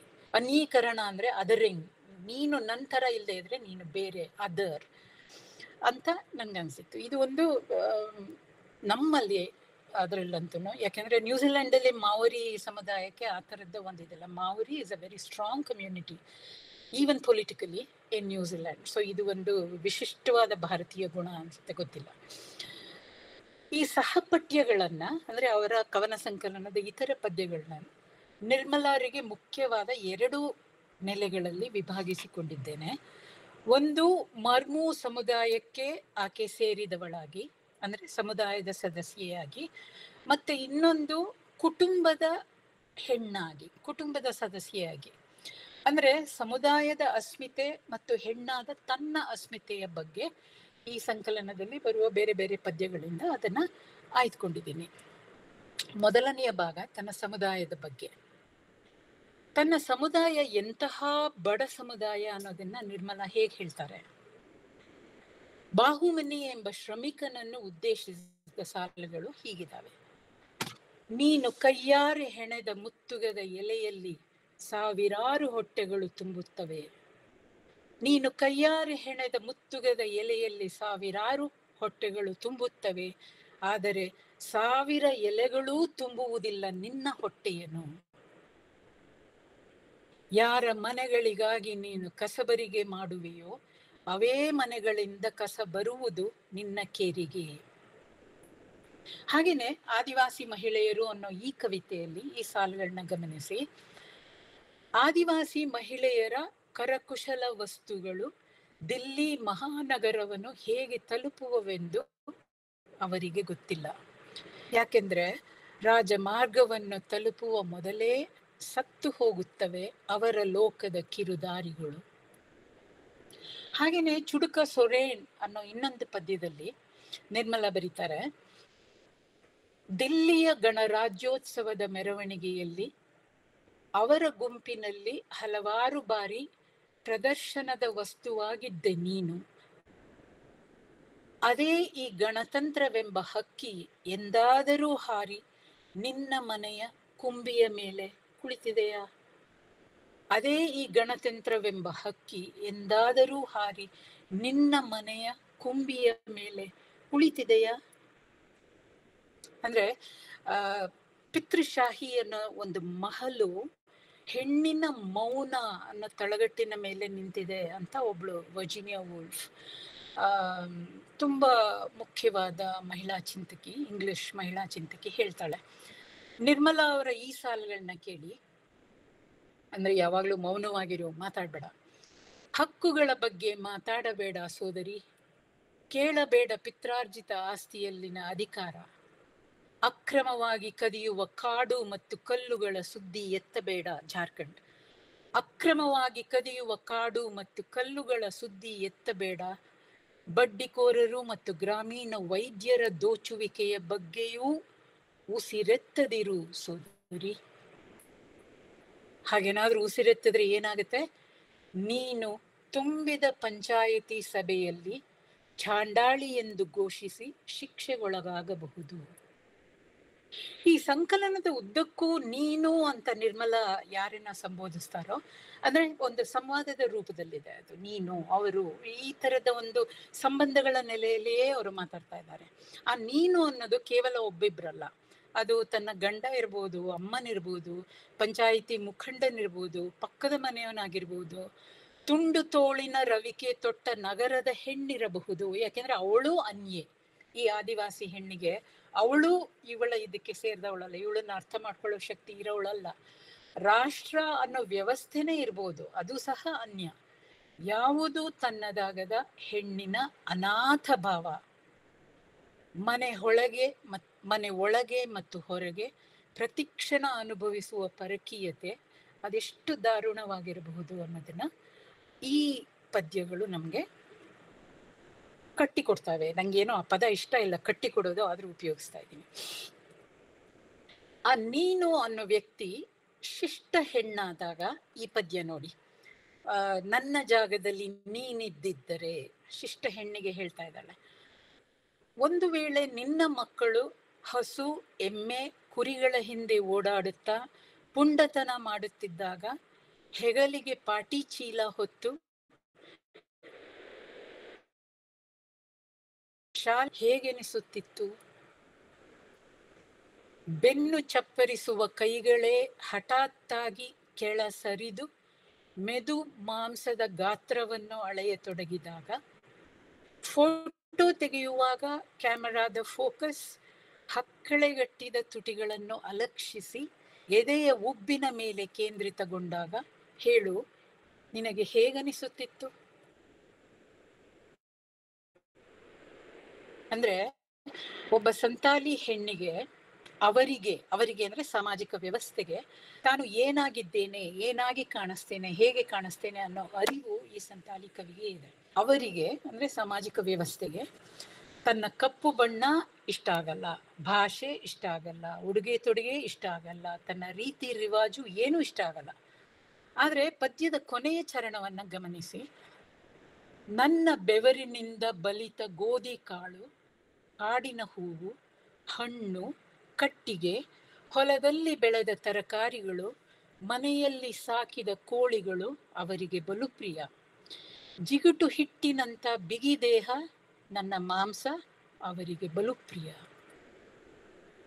ಹಾಗೇನೆ ಮಾಧ್ಯಮಗಳನ್ನ ಸಹ ತರಾಟೆಗೆ ತಗೋತಾರೆ ನಿರ್ಮಲ. ಯಾಕಂದ್ರೆ ಮಾಧ್ಯಮಗಳಿಗೆ ನಾನು ಹೇಳಿದ ಹಾಗೆ ಆದಿವಾಸಿ ಅಲ್ಲಿ ಏನು ನಡೆಯುತ್ತೆ ಅನ್ನೋದು ಒಂದು ಸೆನ್ಸೇಷನಲ್ ಮಾಧ್ಯಮಕ್ಕೆ ಅಷ್ಟೇ ಬೇಕಾಗಿರೋದು. ಬೈಟ್ಸ್, ತಮ್ಮ ಟಿವಿನಲ್ಲಿ ತಮ್ಮ ಪತ್ರಿಕೆಗಳಲ್ಲಿ ಹೇಗೆ ಏನನ್ನ ಹಾಕ್ಬೋದು ಅಂತ. ಅಂದ್ರೆ ಆ ರಣಹದ್ದುಗಳು, ಮಾಧ್ಯಮದ ರಣಹದ್ದುಗಳನ್ನ ಉದ್ದೇಶಿಸಿ ನಿರ್ಮಲ ಹೀಗೆ ಬರೀತಾರೆ. ಈ ಎಲ್ಲಾ ಜನರು ನಮ್ಮಲ್ಲಿ ದೇಸಿ ಸಂಸ್ಕೃತಿಯನ್ನು ಹುಡುಕುವರು, ಜಾರಖಂಡದ ಅಸ್ಮಿತೆಯಿಂದ ಗುರುತಿಸುವರು, ನೆಲ ಜಲ ಅರಣ್ಯದ ಸಮಸ್ಯೆಗಳ ಬಗ್ಗೆ ನಮ್ಮ ಅಭಿಪ್ರಾಯಗಳನ್ನು ಬಯಸುವರು. ಅದೇ ಜನ ಸಭೆಯಲ್ಲಿ ಮಾತಾಡಿ ಬಾಯಾರಿದಾಗ ಬಿಸ್ಲೇರಿ ಬಾಟಲನ್ನ ಚಾಚುತ್ತಾರೆ. ಬಿಸ್ಲೇರಿ ಅಲ್ಲೊಂದು ರೂಪಕವಾಗಿ ಒದಗಿ ಬರುತ್ತೆ. ಅಂದ್ರೆ ಸ್ವತಂತ್ರ ರಾಷ್ಟ್ರವೊಂದು ಮೂಡಿದ ಮೇಲೆ ವಸಾಹತುಶಾಹಿ ಕಾಲ ಮುಗಿದೋಯ್ತಾ? ರಾಷ್ಟ್ರದೊಳಗೆ ನಡೆಯುವ ವಸಾಹತುಶಾಹಿ ಆಕ್ರಮಣವನ್ನ ಸಹಿಸುವುದು ಸುಲಭನ? ಈ ಆಂತರಿಕ ವಸಾಹತುಶಾಹಿ ಇದೆಯಲ್ಲ, ಅದಕ್ಕೆ ತುತ್ತಾದಾಗ ಆ ಸಂಸ್ಕೃತಿಯವರು ಹೇಗೆ ಸ್ಪಂದಿಸ್ತಾರೆ? ನಿರ್ಮಲ ಹೇಳ್ತಾರೆ, ನಮ್ಮ ವಿಕಾಸದ ಅರ್ಥ ಎಂದರೆ ನಮ್ಮ ಕೇರಿಗಳನ್ನು ನಿರ್ನಾಮ ಮಾಡಿ ನಾಳೆ ಕಾರ್ಖಾನೆಗಳನ್ನು ಸ್ಥಾಪಿಸುವುದಾಗಿದೆ. ಕೆರೆಗಳನ್ನು ಮುಚ್ಚಿ ರಾಜಮಾರ್ಗಗಳನ್ನು ಅರಣ್ಯಗಳನ್ನು ನೆಲಸಮ ಮಾಡಿ ಅಧಿಕಾರಿಗಳಿಗಾಗಿ ಕಾಲನಿ ನಿರ್ಮಿಸುವುದಾಗಿದೆ. ಹಾಗೆ ಪುನರ್ವಾಸದ ನೆಪದಲ್ಲಿ ನಮ್ಮನ್ನು ನಮ್ಮದೇ ಊರ ಹೊರಗಟ್ಟಿ ಗಡೀಪಾರಾಗಿಸಿ ತುತ್ತ ತುದಿಯಂಚಿಗೆ ತಳ್ಳುವುದಾಗಿದ್ದರೆ ನಿನ್ನ ಈ ವಿಕಾಸದ ಮುಖ್ಯ ವಾಹಿನಿಗೆ ಸೇರಿಕೊಳ್ಳಲು ನಾವು 100 ಬಾರಿ ಯೋಚಿಸಬೇಕಾಗಿದೆ. ಇಷ್ಟೆಲ್ಲ ಹೇಳಿದ್ಮೇಲೆ ಕೊನೆಯ ಸಾಲಿನಲ್ಲಿ ತಮ್ಮ ನಿರ್ಧಾರವನ್ನ ಹೇಳ್ತಾರೆ. ಕ್ಷಮಿಸಿ, ಪಟ್ನಾ, ರಾಂಚಿ, ದಿಲ್ಲಿಯಿಂದ ನಮಗಾಗಿ ಸಿದ್ಧಪಡಿಸಿ ತಂದ ನಿಮ್ಮ ಈ ವಿಕಾಸದ ಪ್ರಸ್ತಾವವನ್ನ ನಾನು ತಿರಸ್ಕರಿಸುತ್ತೇನೆ. ಅಂದ್ರೆ ಇನ್ನೊಂದು ಪದ್ಯ ಇದೆ, ಮತ್ತೊಮ್ಮೆ ಅಂತ. ಅವರು ಹತಾಶೆಯ ಆಳವನ್ನ ತಲುಪಿರೋ ಒಂದು ದಾರುಣ ಸ್ಥಿತಿಯನ್ನ ಅದು ಬಿಂಬಿಸುತ್ತೆ. ಇಲ್ಲಿ ಪ್ರತಿಯೊಂದು ಚರಣನು ಮತ್ತೊಮ್ಮೆ ಮತ್ತೊಮ್ಮೆ ಅಂತ. ಅಂದ್ರೆ ಏನೂ ಆಗಲ್ಲ, ಎಲ್ಲವೂ ಮತ್ತೊಮ್ಮೆ ನಡೀತಾ ಇರುತ್ತೆ, ಆದ್ರೆ ಏನೂ ಆಗಲ್ಲ, ನಮ್ಗೇನು ಸಿಕ್ಕಲ್ಲ. ಈ ಚರಣವನ್ನ ಗಮನಿಸಿ. ಮತ್ತೊಮ್ಮೆ ಶಬ್ದಗಳ ಆಕಾಶ ಬುಟ್ಟಿಯಲ್ಲಿ ಕುಳ್ಳಿರಿಸಿ ಸಂಸತ್ತಿನ ಪಡಸಾಲೆಗೆ ಕರೆದೊಯ್ಯುವರು. ಅಲ್ಲಿ ನಮ್ಮ ಸಮಸ್ಯೆಗಳು ಪುರುಷ ಅಹಂಕಾರದೊಂದಿಗೆ ಮುಂದಿದೆ. ಡಿಕ್ಕಿ ಹೊಡೆದು ಇದ್ದ ಬಿದ್ದ ಕನಸುಗಳೆಲ್ಲವೂ ಚಕಣಾಚೂರಾಗುವು. ಸಂಸತ್ತು, ಪಾರ್ಲಿಮೆಂಟು ಪುರುಷ ಅಹಂಕಾರದ ಒಂದು ಮಹಲು. ಅಲ್ಲಿ ಹೆಂಗೆ ಒಬ್ಬ ಆದಿವಾಸಿ ಸಮುದಾಯದ ಕನಸುಗಳು ನನಸಾಗೋದಕ್ಕೆ ಸಾಧ್ಯ? ಅಂದ್ರೆ ವ್ಯವಸ್ಥೆ ಎಂಬ ಜಾಲದಲ್ಲಿ ಎಲ್ಲವೂ ಪರಕೀಯವೇ. ಹಾಗಾದಾಗ ಅದು ಹುಟ್ಟಿಸುವ ಅನಾಥ ಭಾವ ಇರುತ್ತಲ್ಲ, ಯಾವುದೂ ನನ್ನದಲ್ಲ, ಯಾರೂ ನನ್ನವರಲ್ಲ. ಇಲ್ಲಿ ಎಲ್ಲರೂ ಪರಕೀಯರೇ. ಮೆರವಣಿಗೆಯ ಮುಂದಾಳತ್ವ ವಹಿಸಿರುವ ತುಂಡು ಬ್ಲೌಸಿನ ಮಹಿಳೆಯರು, ಧನ್ ಧನ ಧನ್ ಎಂದು ಮಾತಾಡುತ್ತಿರುವ ಮುಖ್ಯಮಂತ್ರಿಗಳು, ಪ್ರತಿಭಟನೆ ಮೆರವಣಿಗೆಯ ಹೆಂಗಸರನ್ನು ಮಿತ್ರ ಊರಿಗೆ ಸುಗ್ಗಿ ಬಂದಂತಾಗಿದೆ ಎಂದು ಜೊಲ್ಲು ಸುರಿಸುತ್ತಾ ಕಣ್ಣಲ್ಲೇ ನಮ್ಮನ್ನು ನುಂಗುವ ನಮ್ಮದೇ ಕೇರಿಯ ಬೀದಿ ಕಾಮಣ್ಣರು, ಗೋಡೆಗಂಟಿಸಿದ ಪೋಸ್ಟರುಗಳಲ್ಲಿ ಬ್ರಾ ಪ್ಯಾಂಟಿಯಲ್ಲಿನ ಸಿನಿಮಾ ನಟಿಯರು ನಾಚಿಕೆಯಿಲ್ಲದೆ ನಾಯಕನ ತೋಳಲ್ಲಿ ಜೀಕುತ್ತಾ ನಮ್ಮನ್ನು ಕಂಡು ಅಣಕಿಸುವರು. ಇನ್ನೊಂದು ನನಗೆ ತುಂಬಾ ಇಷ್ಟ ಆಗಿದ್ದ ಈ ಪದ್ಯ. ವಿಧಾನಸಭೆಯಲ್ಲಿ ನೆರೆ ಬಂದಿದೆ. ಜಾರ್ಖಂಡಿಗೆ ನೆರೆ ಬಂದ್ರೆ ಪರವಾಗಿಲ್ಲ, ವಿಧಾನಸಭೆಯಲ್ಲಿ ಬರಬಾರ್ದು. ಅದರಲ್ಲಿರೋ ಒಂದು ರಾಜಕೀಯ ಪ್ರಜ್ಞೆಯನ್ನ ಗಮನಿಸಿ. ಕೇಳಿಸಿಕೊಳ್ಳಲಿಲ್ಲವೇ ಮಂತ್ರಿಗಳು ಈಗಷ್ಟೇ ಹೇಳಿದ್ದೇನು ಅಂತ? ಸರಕಾರ ಉಳಿದರೆ ನಿಮ್ಮನ್ನು ಮುಳುಗದಂತೆ ಕಾಪಾಡುತ್ತಾರಂತೆ. ಸರಕಾರ ಉಳಿಬೇಕು, ನೀವು ಬೇಕಾದ್ರೆ ಮುಳುಗೋಗಿ, ನಾವು ಉಳಿಬೇಕು. ಮಾಧ್ಯಮಗಳ ರಣಬೇಟೆಯನ್ನ ಖಂಡಿಸೋ ರೀತಿ ನೋಡಿ. ದಿನಪತ್ರಿಕೆಗಳ ತಲೆ ಬರಹದಲ್ಲಿ ಹಸಿವೆಯಿಂದ ಸತ್ತವರ ಬಲಾತ್ಕಾರದ ಸುದ್ದಿಗಳಿಂದ ರಂಗೇರುತ್ತಾ ಸಿಂಗಾರಗೊಳ್ಳುವುದು ಕೊನೆಗೂ ಇಲ್ಲಿಯ ತನಕ. ಇದಕ್ಕೆಲ್ಲಿ ಕೊನೆ? ಕೊನೆಗೆ ನಿರ್ಮಲಾ ಸಂತಾಲ್ ಪ್ರಾಂತ್ಯದ ವರ್ತಮಾನವನ್ನ ನೇರವಾಗಿ ಬಿಚ್ಚಿಡ್ತಾರೆ. ಸಂತಾಲ್ ಪ್ರಾಂತ್ಯವೆಂಬುದು ಈಗೇನೂ ಉಳಿದಿಲ್ಲ. ಇಲ್ಲಿಯ ಜನ ತಮ್ಮ ಭಾಷೆ ವೇಷಭೂಷದಲ್ಲಿಯೇ ನಗರದ ಮಾರುಕಟ್ಟೆಯತ್ತ ಓಡುತ್ತಾರೆ. ಅಂದ್ರೆ ಸಮುದಾಯದ ಅಸ್ಮಿತೆ ಬರೀ ವೇಷಭೂಷಕ್ಕೆ ಮತ್ತೆ ಭಾಷೆಗೆ ಸೀಮಿತವಾಗಿದೆ. ನಿಜವಾಗ್ಲೂ ಇರೋದು ಒಂದು ಮೆಟಾ ನೆರೆಟಿವ್ ಯಾವುದು ಅಂದ್ರೆ ನಗರದ ಮಾರುಕಟ್ಟೆ. ಅದು ಎಲ್ಲವನ್ನ ನುಂಗಿ ನೀರು ಕುಡಿಯುತ್ತೆ. ಎರಡನೆಯದಾಗಿ ಕುಟುಂಬದೊಳಗಿನ ಹೆಣ್ಣಾಗಿ ತನ್ನ ಅಸ್ಮಿತೆ ಏನು ಅನ್ನೋದನ್ನ ತೆರೆದಿಡ್ತಾರೆ. ಹೆಣ್ಣಾಗೋದು ಕುಟುಂಬದೊಳಗೆ. ನನಗೆ ತುಂಬಾ ಕಾಡೋದು ಅಂದ್ರೆ ನನ್ನ ಬಾಲ್ಯದ ನೆನಪು. ನಮಗೆ ಮೊದಲನೆಯ ತರಗತಿಯ ಮೊದಲನೆಯ ಪಾಠ ಇದ್ದಿದ್ದೆ ಬಸವ ಕಮಲ. ಇವನು ಬಸವ, ಇವಳು ಕಮಲ, ಜೆಂಡರ್ ಪಾಠ.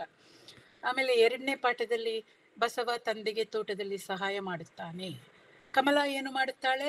ತಾಯಿಗೆ ಅಡಿಗೆ ಮನೆಯಲ್ಲಿ ಸಹಾಯ ಮಾಡುತ್ತಾಳೆ. ಅಂದ್ರೆ ನಮ್ಮ ಜೆಂಡರ್ ಟ್ರೈನಿಂಗ್ ಅಲ್ಲಿಂದಾನೇ ಶುರುವಾಗುತ್ತೆ. ಆ ಟ್ರೈನಿಂಗು ಕುಟುಂಬದೊಳಗೆ ಗಟ್ಟಿಗೊಳ್ಳುತ್ತಾ ಹೋಗುತ್ತೆ. ಮದುವೆ ಮತ್ತು ತಾಯ್ತನಗಳಂತಹ ಪ್ರಮುಖ ವಿಷಯಗಳಲ್ಲಿ ಹೆಣ್ಣಿಗೆ ಆಯ್ಕೆ ಅಕಸ್ಮಾತ್ ಇದ್ದರೆ ಅದು ತುಂಬಾ ಸೀಮಿತ ನೆಲೆಯಲ್ಲಿ. ನಮ್ಮ ಅಪ್ಪನಿಗೆ ಇಂಥ ಗಂಡ ಬೇಕು ಅಂತ ಹೇಳಬಹುದೇನೋ, ಗಂಡನೇ ಬೇಡ ಅಂತ ಹೇಳಕ್ಕಾಗಲ್ಲ. ಆ ತರ ಹೇಳೋ ಸವಲತ್ತು ಸಹ, ಅಂದ್ರೆ ಇಂಥ ಗಂಡ ಬೇಕು ಅಂತ ಹೇಳೋ ಸವಲತ್ತು ಸಹ ಬರೀ ಕೆಲವು ಹೆಂಗಸರಿಗೆ ಮಾತ್ರ.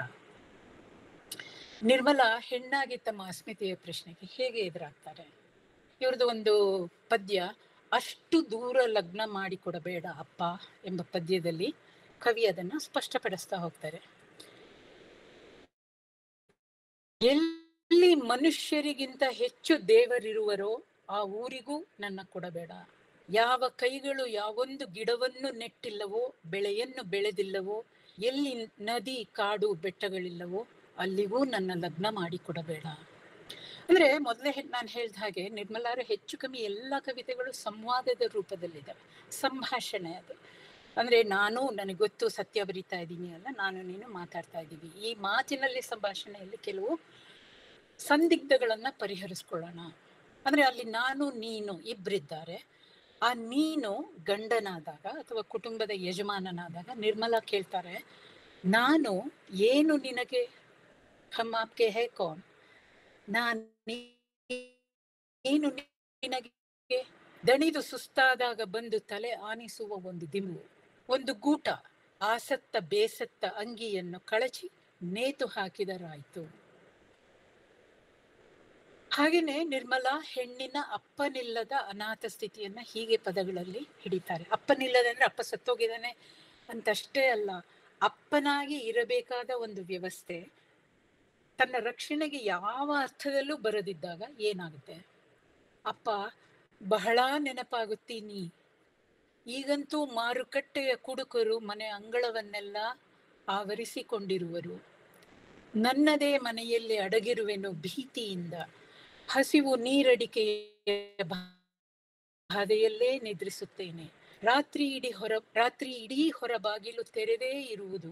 ಒಮ್ಮೊಮ್ಮೆ ಮುಂಚೆ ಬಾಗಿಲು ಹಳ್ಳಿ ಮನೆಗಳು, ಸತ್ಯಜಿತ್ ರೇ ಪತೇಲ್ ಪಾಂಚಾಲಿ ನೋಡಿದಾಗ ಆ ದೂರದಲ್ಲಿ ಒಂದು ಬಾಗಿಲು ಇರುತ್ತೆ, ಅದನ್ನ ತಕ್ಕೊಂಡು ಒಳಗಡೆ ಅಂಗಳಕ್ಕೆ ಬರ್ತಾರೆ. ಈಗ ಎಂಥ ಸ್ಥಿತಿಗೆ ಬಂದಿದ್ದಾಳೆ ಅಂದ್ರೆ ಮನೆ ಬಾಗಿಲಲ್ಲ, ಮುಂಚೆ ಬಾಗಿಲು ಸಹ ಹಾರು ಹೊಡೆದಿದೆ. ಅಂದ್ರೆ ಯಾವ ರೀತಿಯ ರಕ್ಷಣೆನೂ ನನ್ಗಿಲ್ಲ. ಸಮುದಾಯ ಒಂದು ಅತ್ಯಂತವಾದ ದಾರುಣ ಸ್ಥಿತಿಯಲ್ಲಿರುವಾಗ ಸಂಬಂಧಗಳಿಗೆ, ಅಂದ್ರೆ ವೈಯಕ್ತಿಕ ಸಂಬಂಧಗಳಿಗೆ, ಕೌಟುಂಬಿಕ ಸಂಬಂಧಗಳಿಗೆ ಅರ್ಥ ಇದೆಯಾ? ತನ್ನ ತಾಯಿನೇ ತಲೆ ಹಿಡುಕಿಯಾದ್ರೆ ಈ ಸಾಲುಗಳನ್ನ ನೋಡಿ. ಹೇಗೆ ಮರೆಯಲಿ ಆ ಇರುಳಿನ ಕಥೆ? ಬೇರಾರೂ ಅಲ್ಲ, 9 ತಿಂಗಳು ಹೊಟ್ಟೆಯಲ್ಲಿ ಹೊತ್ತು ಪ್ರಸವ ವೇದನೆಯನ್ನು ಸಹಿಸಿ ಜನ್ಮ ಕೊಟ್ಟ ತಾಯಿ ನೀನೇ ಕ್ರೂರ ನಾಯಿಗಳ ಇರುಳಿನಲ್ಲಿ ನನ್ನ ನೊಂದು ತೋಳದ ಕೈಗೆ ಕೊಟ್ಟು ಬಿಟ್ಟೆ. ಯಾಕೆ? ಒಂದು ಸ್ವಲ್ಪ ಮಾಂಸಕ್ಕೆ, ಒಂದು ಬಾಟ್ಲಿ ಶರಾಬಿಗೆ. ಹಾಗೇನೆ ತನ್ನವನ ಬಗ್ಗೆ ನಿನ್ನ ದುಷ್ಕೃತ್ಯದ ಕಥೆಗಳಿಗೆ ಲೆಕ್ಕವಿಲ್ಲ ಅಂತ ಪ್ರಾರಂಭ ಆಗೋ ಪದ್ಯ ಹೀಗೆ ಸಾಗತ್ತೆ. ಸಂಗತಿಗಳಿವೆ ಇನ್ನೂ 100. ಈಗಲೂ ಹೊತ್ತು ತರುತ್ತಿ ಪ್ರತಿ ರಾತ್ರಿ ಹೊಸ ಹೊಸ ಹೆಣ್ಣುಗಳನ್ನು. ಆದರೂ ನಾನೆಂದೂ ಯಾರಲ್ಲೂ ಬಾಯಿ ಬಿಟ್ಟಿಲ್ಲ. ಯಾಕೆಂದರೆ ನಿನ್ನ ಆದೇಶಗಳ ಬಗ್ಗೆ ಅತ್ಯಂತ ಕಾಳಜಿ ಇದೆ ನನಗೆ. ನೀನು ಇರುಳಿಗೆ ಹಗಲೆಂದರೂ ಸೈ, ಹಗಲಿಗೆ ಇರುಳೆಂದರೂ ಸೈ. ಹೇಗಾದರೂ ಸೈ, ಎಚ್ಚೆತ್ತುಕೋ ನೀನು.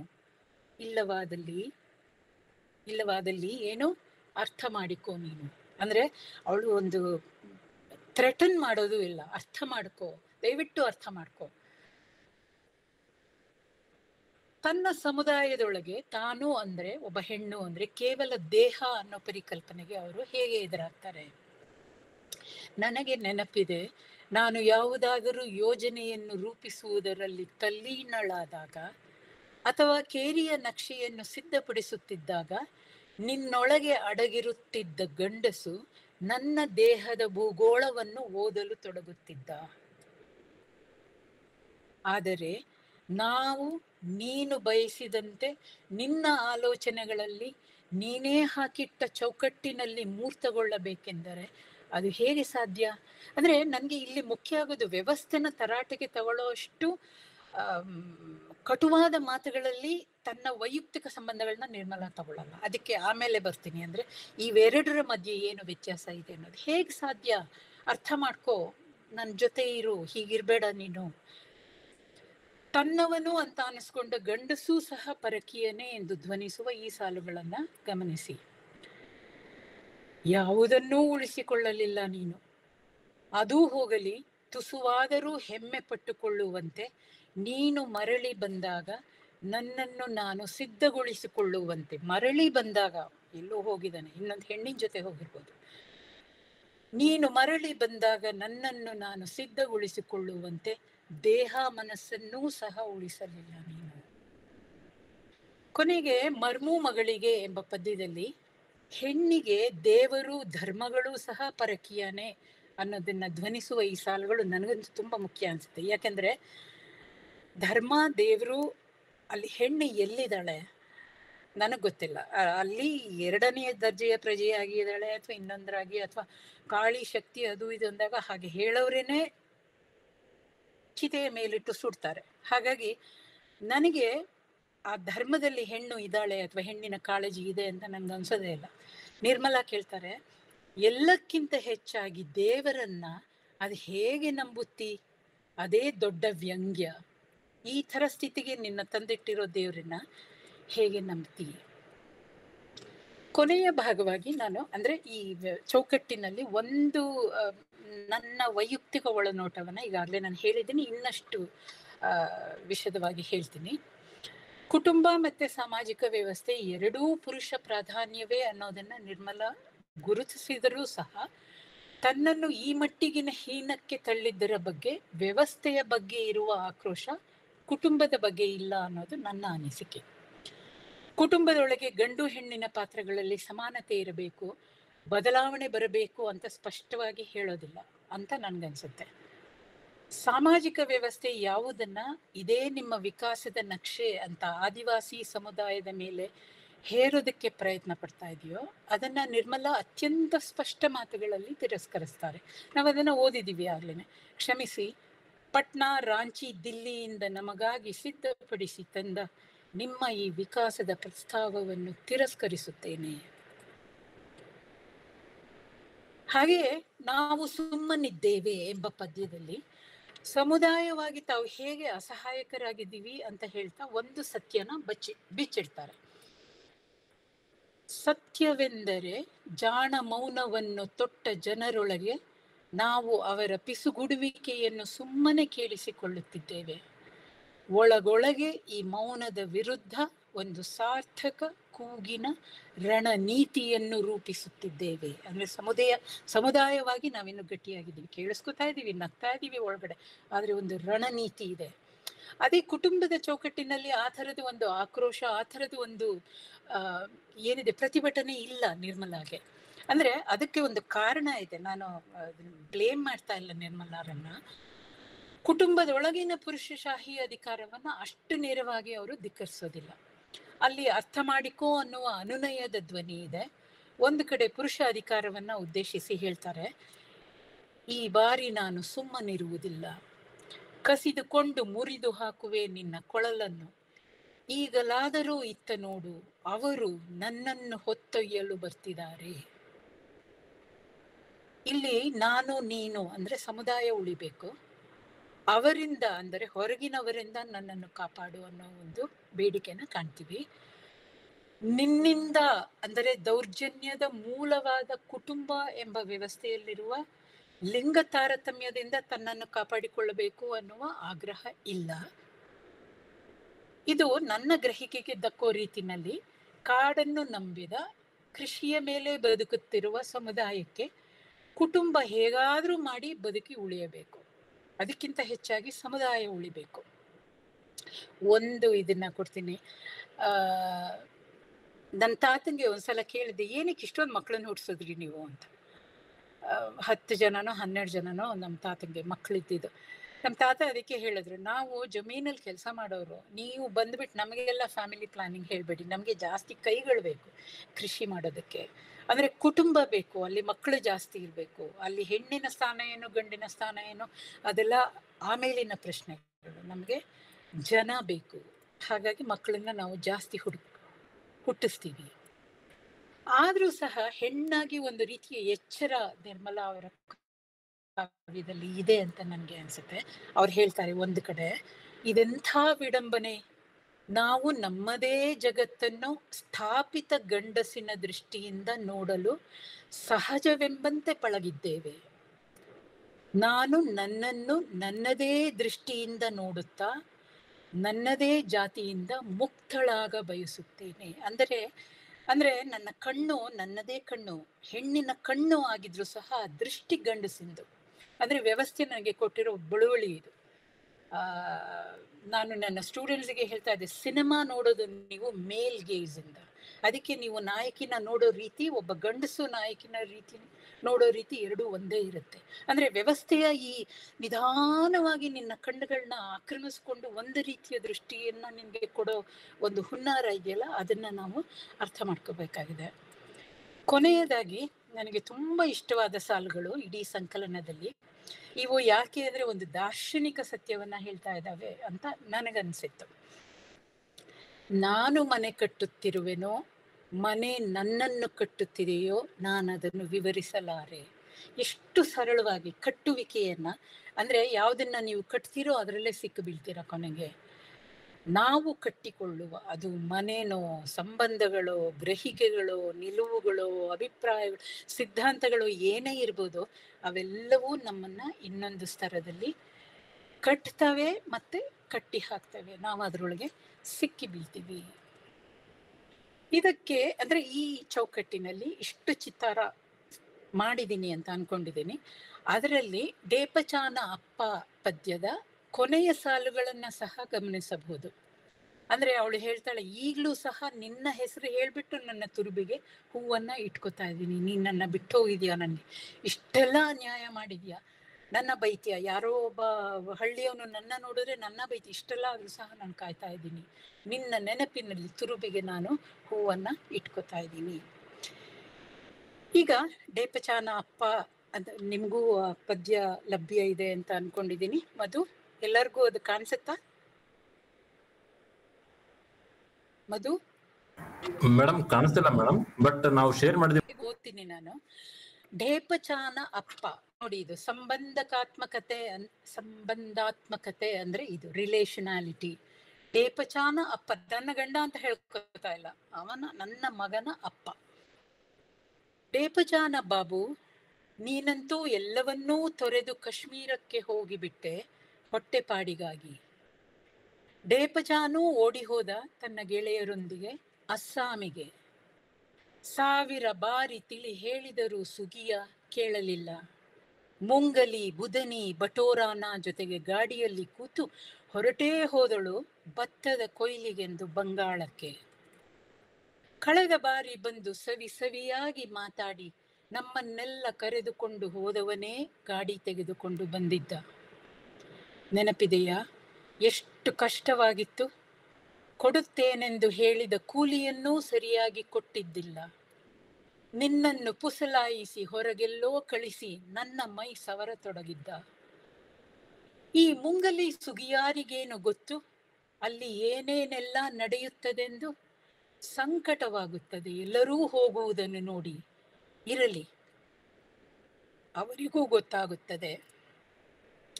3 ವರ್ಷಗಳಾದವು, ಅಂದ್ರೆ ಗಂಡ ಹೋಗಿ ಮತ್ತೆ ಇವರೆಲ್ಲ ಹೋಗಿ 3 ವರ್ಷಗಳಾದವು. ಈಗ ಚೋಟುವೂ 5 ವರ್ಷದವನಾದ.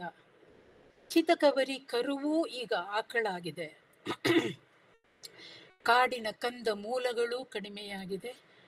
ಮಹುವಾದ ಬನಿ ಹನಿಯುವುದೂ ನಿಂತು ಹೋಗಿದೆ.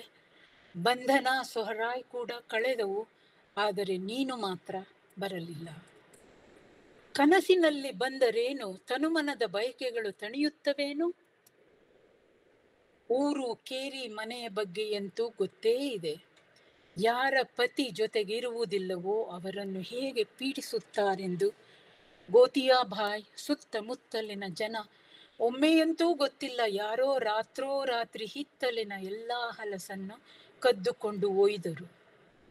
ಮತ್ತು ಬಂಧನದಲ್ಲಿ ಘಟ್ಟದ ಮೇಲಿನ ಜನರು ಹಂದಿಯನ್ನು ಕೊಯ್ದು ತಿಂದರು. ಒಂದು ದಿನವಂತೂ ವಿಪತ್ತು ಬಂದೆರಗಿತು. ಲಖನಾದ ಮಗನಿಗೆ ಹಾವು ಕಚ್ಚಿತು. ಎಲ್ಲರೂ ನಮ್ಮ ಮೇಲೆಯೇ ಮುಗಿಬಿದ್ದರು.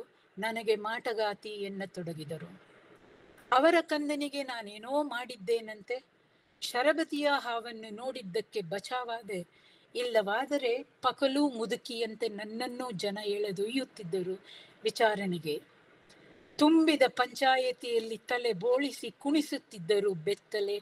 ಬಾಯಿಗೆ ಮೂತ್ರ ಹೊಯ್ದು ತುರುಕುತ್ತಿದ್ದರು ಮಲವನ್ನು. ಸಂತೆ ಬಾಜಾರಿನ ಕತೆ ಕೇಳಬೇಡ. ಈಗಲೂ ರಸ್ತೆಯಲ್ಲಿ ಸಿದ್ದೋ ಕಾನ್ಹೋ ಚೌಕಿನಲ್ಲಿ ಬಾಜಾರಿನ ಜನ ಕೋಳಿಗಳನ್ನು ಕಿತ್ತುಕೊಳ್ಳುತ್ತಾರೆ. ಮಾವಿನ ಹಣ್ಣಿನ ಬುಟ್ಟಿಯನ್ನು ದ್ವಾರದಲ್ಲಿಯೇ ಇರಿಸಿ ನಮ್ಮನ್ನು ಮಾತಿನಲ್ಲಿ ಮೈ ಮರೆಸಿ ಕಣ್ತಪ್ಪಿಸಿ ಕದಿಯುತ್ತಾರೆ. ರುಚಿ ನೋಡುವ ನೆಪದಲ್ಲಿ ತಿಂದು ಹಾಕುತ್ತಾರೆ. ನೇರಳೆ, ಬೋರೆಹಣ್ಣು, ಖರ್ಜೂರವನ್ನು, ಕುಂಬಳಕಾಯಿ, ಜಿಂಗ, ಮಡಿವಾಳ, ಹಾಗಲ, ಅಲಸಂದೆಯನ್ನು ಚೌಕಾಶಿ ಮಾಡಿ ಮಾಡಿ ಸೋವಿಯಲ್ಲಿಯೇ ಒಯ್ಯುತ್ತಾರೆ. ಹೇಗೆ ಹೇಳಲಿ, ಈಗಲೂ ಅದೆಷ್ಟು ಉಪದ್ರವ ಕೊಡುತ್ತಾರೆ ಈ ಉಪದ್ರವಿಗಳು. ಆದಿವಾಸಿಗಳಿಗೆ ಉಪದ್ರವ ಕೊಡುವ ದಿಕ್ಕುವು ಹೇಳುತ್ತಾರೆ. ಜಾರಖಂಡ ಬೇರೆಯಾದರೆ ಏನಂತೆ, ಸೊಂತಾರರಿಗೆ 70 ವರ್ಷದವರೆಗೂ ಬುದ್ಧಿ ಬರುವುದಿಲ್ಲ.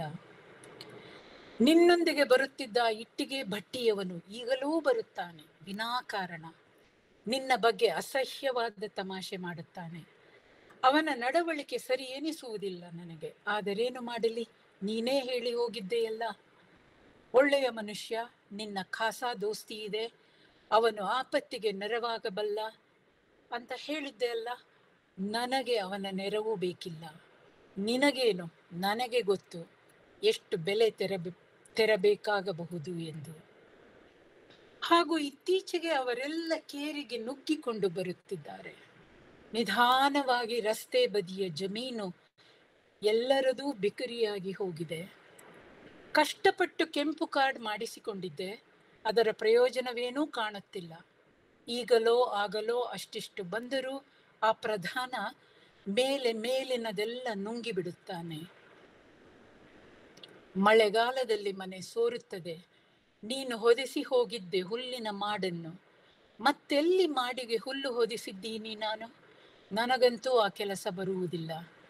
ಈ ಬಾರಿಯಂತೂ ಇಡೀ ಮನೆಯೇ ಮಳೆಯಲ್ಲಿ ಬಿದ್ದು ಹೋಗುತ್ತದೆ ಅಂತನ್ನಿಸುತ್ತದೆ. ಇಂದಿರಾ ಆವಾಸಕ್ಕಾಗಿ ಸಾಕಷ್ಟು ಚಪ್ಪಲಿ ಸವೆಸಿದೆ. ಪ್ರಧಾನನಿಗೂ 50 ನೋಟನ್ನು ಕೊಟ್ಟೆ, ಆದರೆ ಇದುವರೆಗೂ ಏನೂ ಆಗಿಲ್ಲ.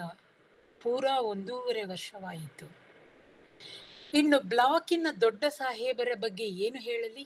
ಎಂಥ ಬೇಡಿಕೆಯನ್ನು ಒಡ್ಡುತ್ತಾನೆ ಎಂದರೆ ಹೇಳಲೂ ನಾಚಿಕೆಯಾಗುತ್ತದೆ. ನಿನಗೆ ಬಹಳ ಸಿಟ್ಟು ಬರಬಹುದು. ಚೆನ್ನಾಗಿ ಒದ್ದು ಗುದ್ದಿ ಥಳಿಸಬಹುದು ನನ್ನನ್ನು. ಇರಲಿ, ಇದೆಲ್ಲ ಅಭ್ಯಾಸವಾಗಿ ಹೋಗಿದೆ. ಹೊಲಗದ್ದೆಯ ಸ್ಥಿತಿಯಂತೂ ಹದಗೆಟ್ಟಿದೆ. 2 ವರ್ಷದಿಂದ ಹೊಲ ಪಾಳು ಬಿದ್ದಿದೆ. ದೇಪಚ ಇದ್ದಾಗ ಸಾಧ್ಯವಾದಷ್ಟು ಬೇಸಾಯ ಮಾಡುತ್ತಿದ್ದ. ಈಗಂತೂ ಅವನೂ ಇಲ್ಲ. ನನಗಂತೂ ನೇಗಿಲನ್ನು ಹೂಡಲು ಬರುವುದಿಲ್ಲವಲ್ಲ. ಅದೇ ಬಹಳ ಕಷ್ಟಪಟ್ಟು ಪ್ರತಿದಿನ ನದಿಗೆ ಹೋಗಿ ನೀರು ತರುತ್ತೇನೆ. ಯಾವತ್ತಿನಿಂದ ಶಾಲೆಯ ಹ್ಯಾಂಡ್ ಪಂಪ್ ಕೆಟ್ಟು ಹೋಗಿದೆಯೋ. ಪ್ರಧಾನನ ಬಾವಿಗೆ ಹೋದರೆ ಪ್ರಧಾನ ಸಿಡಿಮಿಡಿ ಮಾಡುತ್ತಾನೆ. ಶಾಲೆಯ ಮಾಸ್ತರನ್ನು ವರ್ಗ ಮಾಡಿಸಿಕೊಂಡು ಹೊರಟು ಹೋದ. ಅವತ್ತಿನಿಂದ ಶಾಲೆಯೂ ಮುಚ್ಚಿ ಹೋಗಿದೆ. ಕೂಲಿ ನಾಲಿ ಮಾಡಿ ಬದುಕೋಣವೆಂದರೆ ಇತ್ತೀಚೆಗೆ ಕೆಲಸವೂ ಸಿಗುತ್ತಿಲ್ಲ. ಊಟದ ಎಲೆ ದೊನ್ನೆಗಳು ಬಿಕರಿಯಾಗುತ್ತಿಲ್ಲ ಮತ್ತು ಚಾಪೆ ಗೀಪೆಗಳನ್ನು ಯಾರೂ ಖರೀದಿಸುತ್ತಿಲ್ಲ. ಪೊರಕೆ, ಬೀಸಣಿಕೆ, ಹಲ್ಲುಜ್ಜುವ ಕಡ್ಡಿಗೂ ವ್ಯಾಪಾರವಿಲ್ಲವೀಗ. ಹಾದಿ ತಪ್ಪಿ ಸಣ್ಣ ಪುಟ್ಟ ವ್ಯಾಪಾರಿಗಳು ಬಂದರೂ ರೂಪಾಯಿಗೆ 2 ಬೀಸಣಿಕೆ ಮತ್ತು 100 ರೂಪಾಯಿಗೆ ಡಜನ್ನು ಚಾಪೆಗಳನ್ನು ಬೇಡುತ್ತಾರೆ. ಕೆಲಸ ಬೊಗಸೆ ಬಿಟ್ಟು ಇಡೀ ದಿನ ಅದರಲ್ಲಿಯೇ ಮುಳುಗು.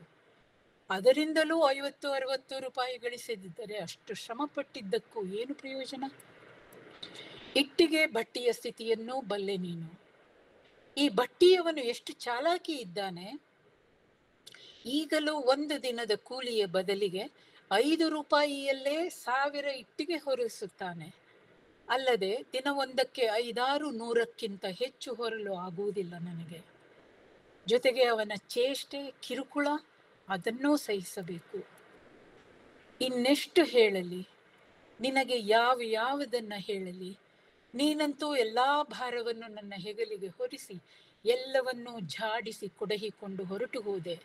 ನಾನೆಲ್ಲಿ ಓಡಿ ಹೋಗಲಿ? ಯಾರ ಮೇಲೆ ಹೊರಿಸಿ ಹೋಗಲಿ? ಅದೆಷ್ಟು ಕಷ್ಟ ಕೋಟಲೆಗಳನ್ನು ಸಹಿಸಿದೆ. ಆದರೆ ನಿನ್ನಂತೆ ಮಾರಿಕೊಳ್ಳಲಿಲ್ಲ. ಎಳ್ಳು ಕಾಳಿನಷ್ಟು ಭೂಮಿಯನ್ನೂ ಸಹ. ನಿನ್ನ ವಿಶ್ವಾಸವನ್ನು ಮುರಿಯಲಿಲ್ಲ. ನಿನ್ನ ನೆನಪಿನಲ್ಲಿ ನಿತ್ಯವೂ ತುರುಬಿನಲ್ಲಿ ಕೇದಿಗೆ ಹೂ ಮುಡಿದುಕೊಳ್ಳುವುದನ್ನು ಮರೆತಿಲ್ಲ ನಾನು. ನಮಸ್ಕಾರ. Thank you. ತುಂಬಾ ಒಳ್ಳೆಯ ವಿಮರ್ಶೆ. Thank you. ಭಂಡಾರ ಪ್ರಕಾಶನ್ ವತಿಯಿಂದ ಧನ್ಯವಾದಗಳು ಮ್ಯಾಮ್. ಒಂದಷ್ಟು ಪ್ರಶ್ನೆಗಳು ಬಂದಿವೆ ಮ್ಯಾಮ್ ಚಾಟ್ ಬಾಕ್ಸ್ ಅಲ್ಲಿ, ಅವುಗಳನ್ನ ನೋಡೋಣ. Okay madam, doctor Venkubrao M Bengaluru ಅಂತ ಅವರೊಂದು ಪ್ರಶ್ನೆ ಕೇಳಿದ್ದಾರೆ. ಮಹಿಳಾ ಸಂವೇದನೆಗೆ ಸಂಬಂಧಿಸಿದಂತೆ ಯಾವ ಹೊಸ ವಿಧಾನ ಮತ್ತು ಹೊಸತನಗಳನ್ನ ಬಳಸಬಹುದು ಅಂತೇಳಿ ಕೇಳಿದ್ದಾರೆ.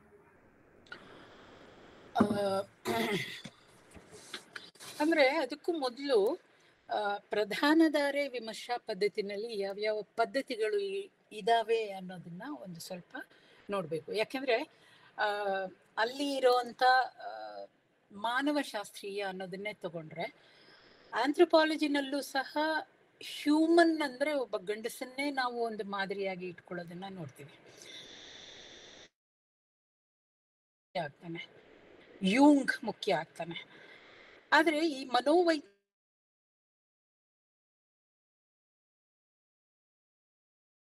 ಕವಿಯನ್ನ ಗ್ರಹಿಸೋದಕ್ಕೆ ಉಳಿದ ಪದ್ಯಗಳನ್ನ ಓದೋದು ಒಂದು ರೀತಿಯ ಸ್ಪಂದನಕ್ಕೆ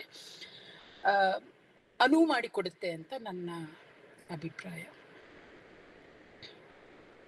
ಥ್ಯಾಂಕ್ ಯು ಮ್ಯಾಮ್. ಮೈತ್ರಿರಾವ್ ಮೇಡಮ್ ಅವರು ಒಂದು ಪ್ರಶ್ನೆ ಕೇಳಿದ್ದಾರೆ. ನೀವು ಪಾಟ್ನಾ, ರಾಂಚಿ, ದೆಹಲಿ ಅಂತ ಬಳಸಿದ್ರಲ್ಲ, ಅವು Patna, Ranchi, Delhi symbolise power centres ಅಂತೇಳಿ ಒಂದು ಪ್ರಶ್ನೆ ಕೇಳಿದ್ದಾರೆ.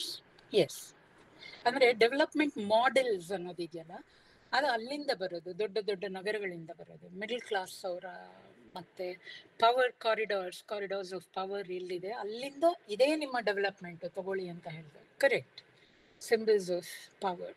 S. Thank you ma'am. Ma'am, Basavaraj Kodagunti sir ಅವರು ಒಂದು ಪ್ರಶ್ನೆ ಕೇಳಿದ್ದಾರೆ.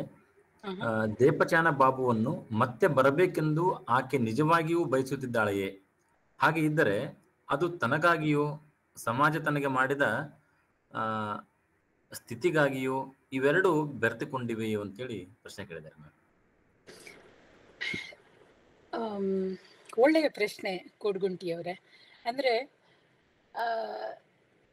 ಸಮಾಜದಿಂದ ಬೇರೆಯಾದ ತಾನು ಅನ್ನೋದು ಒಂದಿದೆಯಾ? ಯಾಕೆಂದ್ರೆ ಕುಟುಂಬ ಅನ್ನೋದು ಒಂದು ವ್ಯವಸ್ಥೆ. ಆ ವ್ಯವಸ್ಥೆಯಲ್ಲಿ ಗಂಡು ರಕ್ಷಣೆಯನ್ನ ಕೊಡ್ಬೇಕು, ಹೆಣ್ಣು ಅವಳು ತನ್ನ ಕೆಲಸಗಳನ್ನೆಲ್ಲ ಮಾಡ್ತಾ ಇದ್ದಾಳೆ. ಅವನು ಹೋದ್ರೂ ಸಹ ನಾನೆಲ್ಲ ಮಾಡ್ತಾ ಇದ್ದೀನಿ ನೋಡು, ಆದ್ರೆ ನೀನು ಇಲ್ಲಿ ಇಲ್ದನೆ ಇರೋದ್ರಿಂದ ಇದೆಲ್ಲ ಕಿರುಕುಳ, ಉಪದ್ರವ ನನ್ಗೆ ಬರ್ತಾ ಇದೆ, ಆದ್ರಿಂದ ನೀನ್ ಬರ್ಬೇಕು ಅಂದ್ರೆ ಒಂದು ಸಾಮಾಜಿಕ ರಕ್ಷಣೆ. ಜೊತೆಗೆ ಅವಳು ಹೇಳ್ತಾಳೆ, ಕನಸಲ್ಲಿ ಬಂದ್ರೇನು ತನು ಮನಗಳ ಆಸೆ ತಣಿಯುತ್ತೇನೋ ಅಂತ. ಅಂದ್ರೆ ತನಗೋಸ್ಕರನೂ ಹೌದು, ತನ್ನ ದೇಹಕ್ಕೋಸ್ಕರನೂ ಹೌದು, ತನ್ನ ಮನಸ್ಸಿಗೋಸ್ಕರನೂ ಹೌದು, ತನ್ನ ರಕ್ಷಣೆಗೋಸ್ಕರನೂ ಹೌದು. ಅಂದ್ರೆ ನಾನು ಅನ್ನೋದು, ಸಮಾಜ ಅನ್ನೋದು ಅದು ತುಂಬಾ ಬೇರ್ಪಡಿಸಕ್ಕಾಗಲ್ಲ ಅಂತ ನನ್ನ ಅನಿಸಿಕೆ.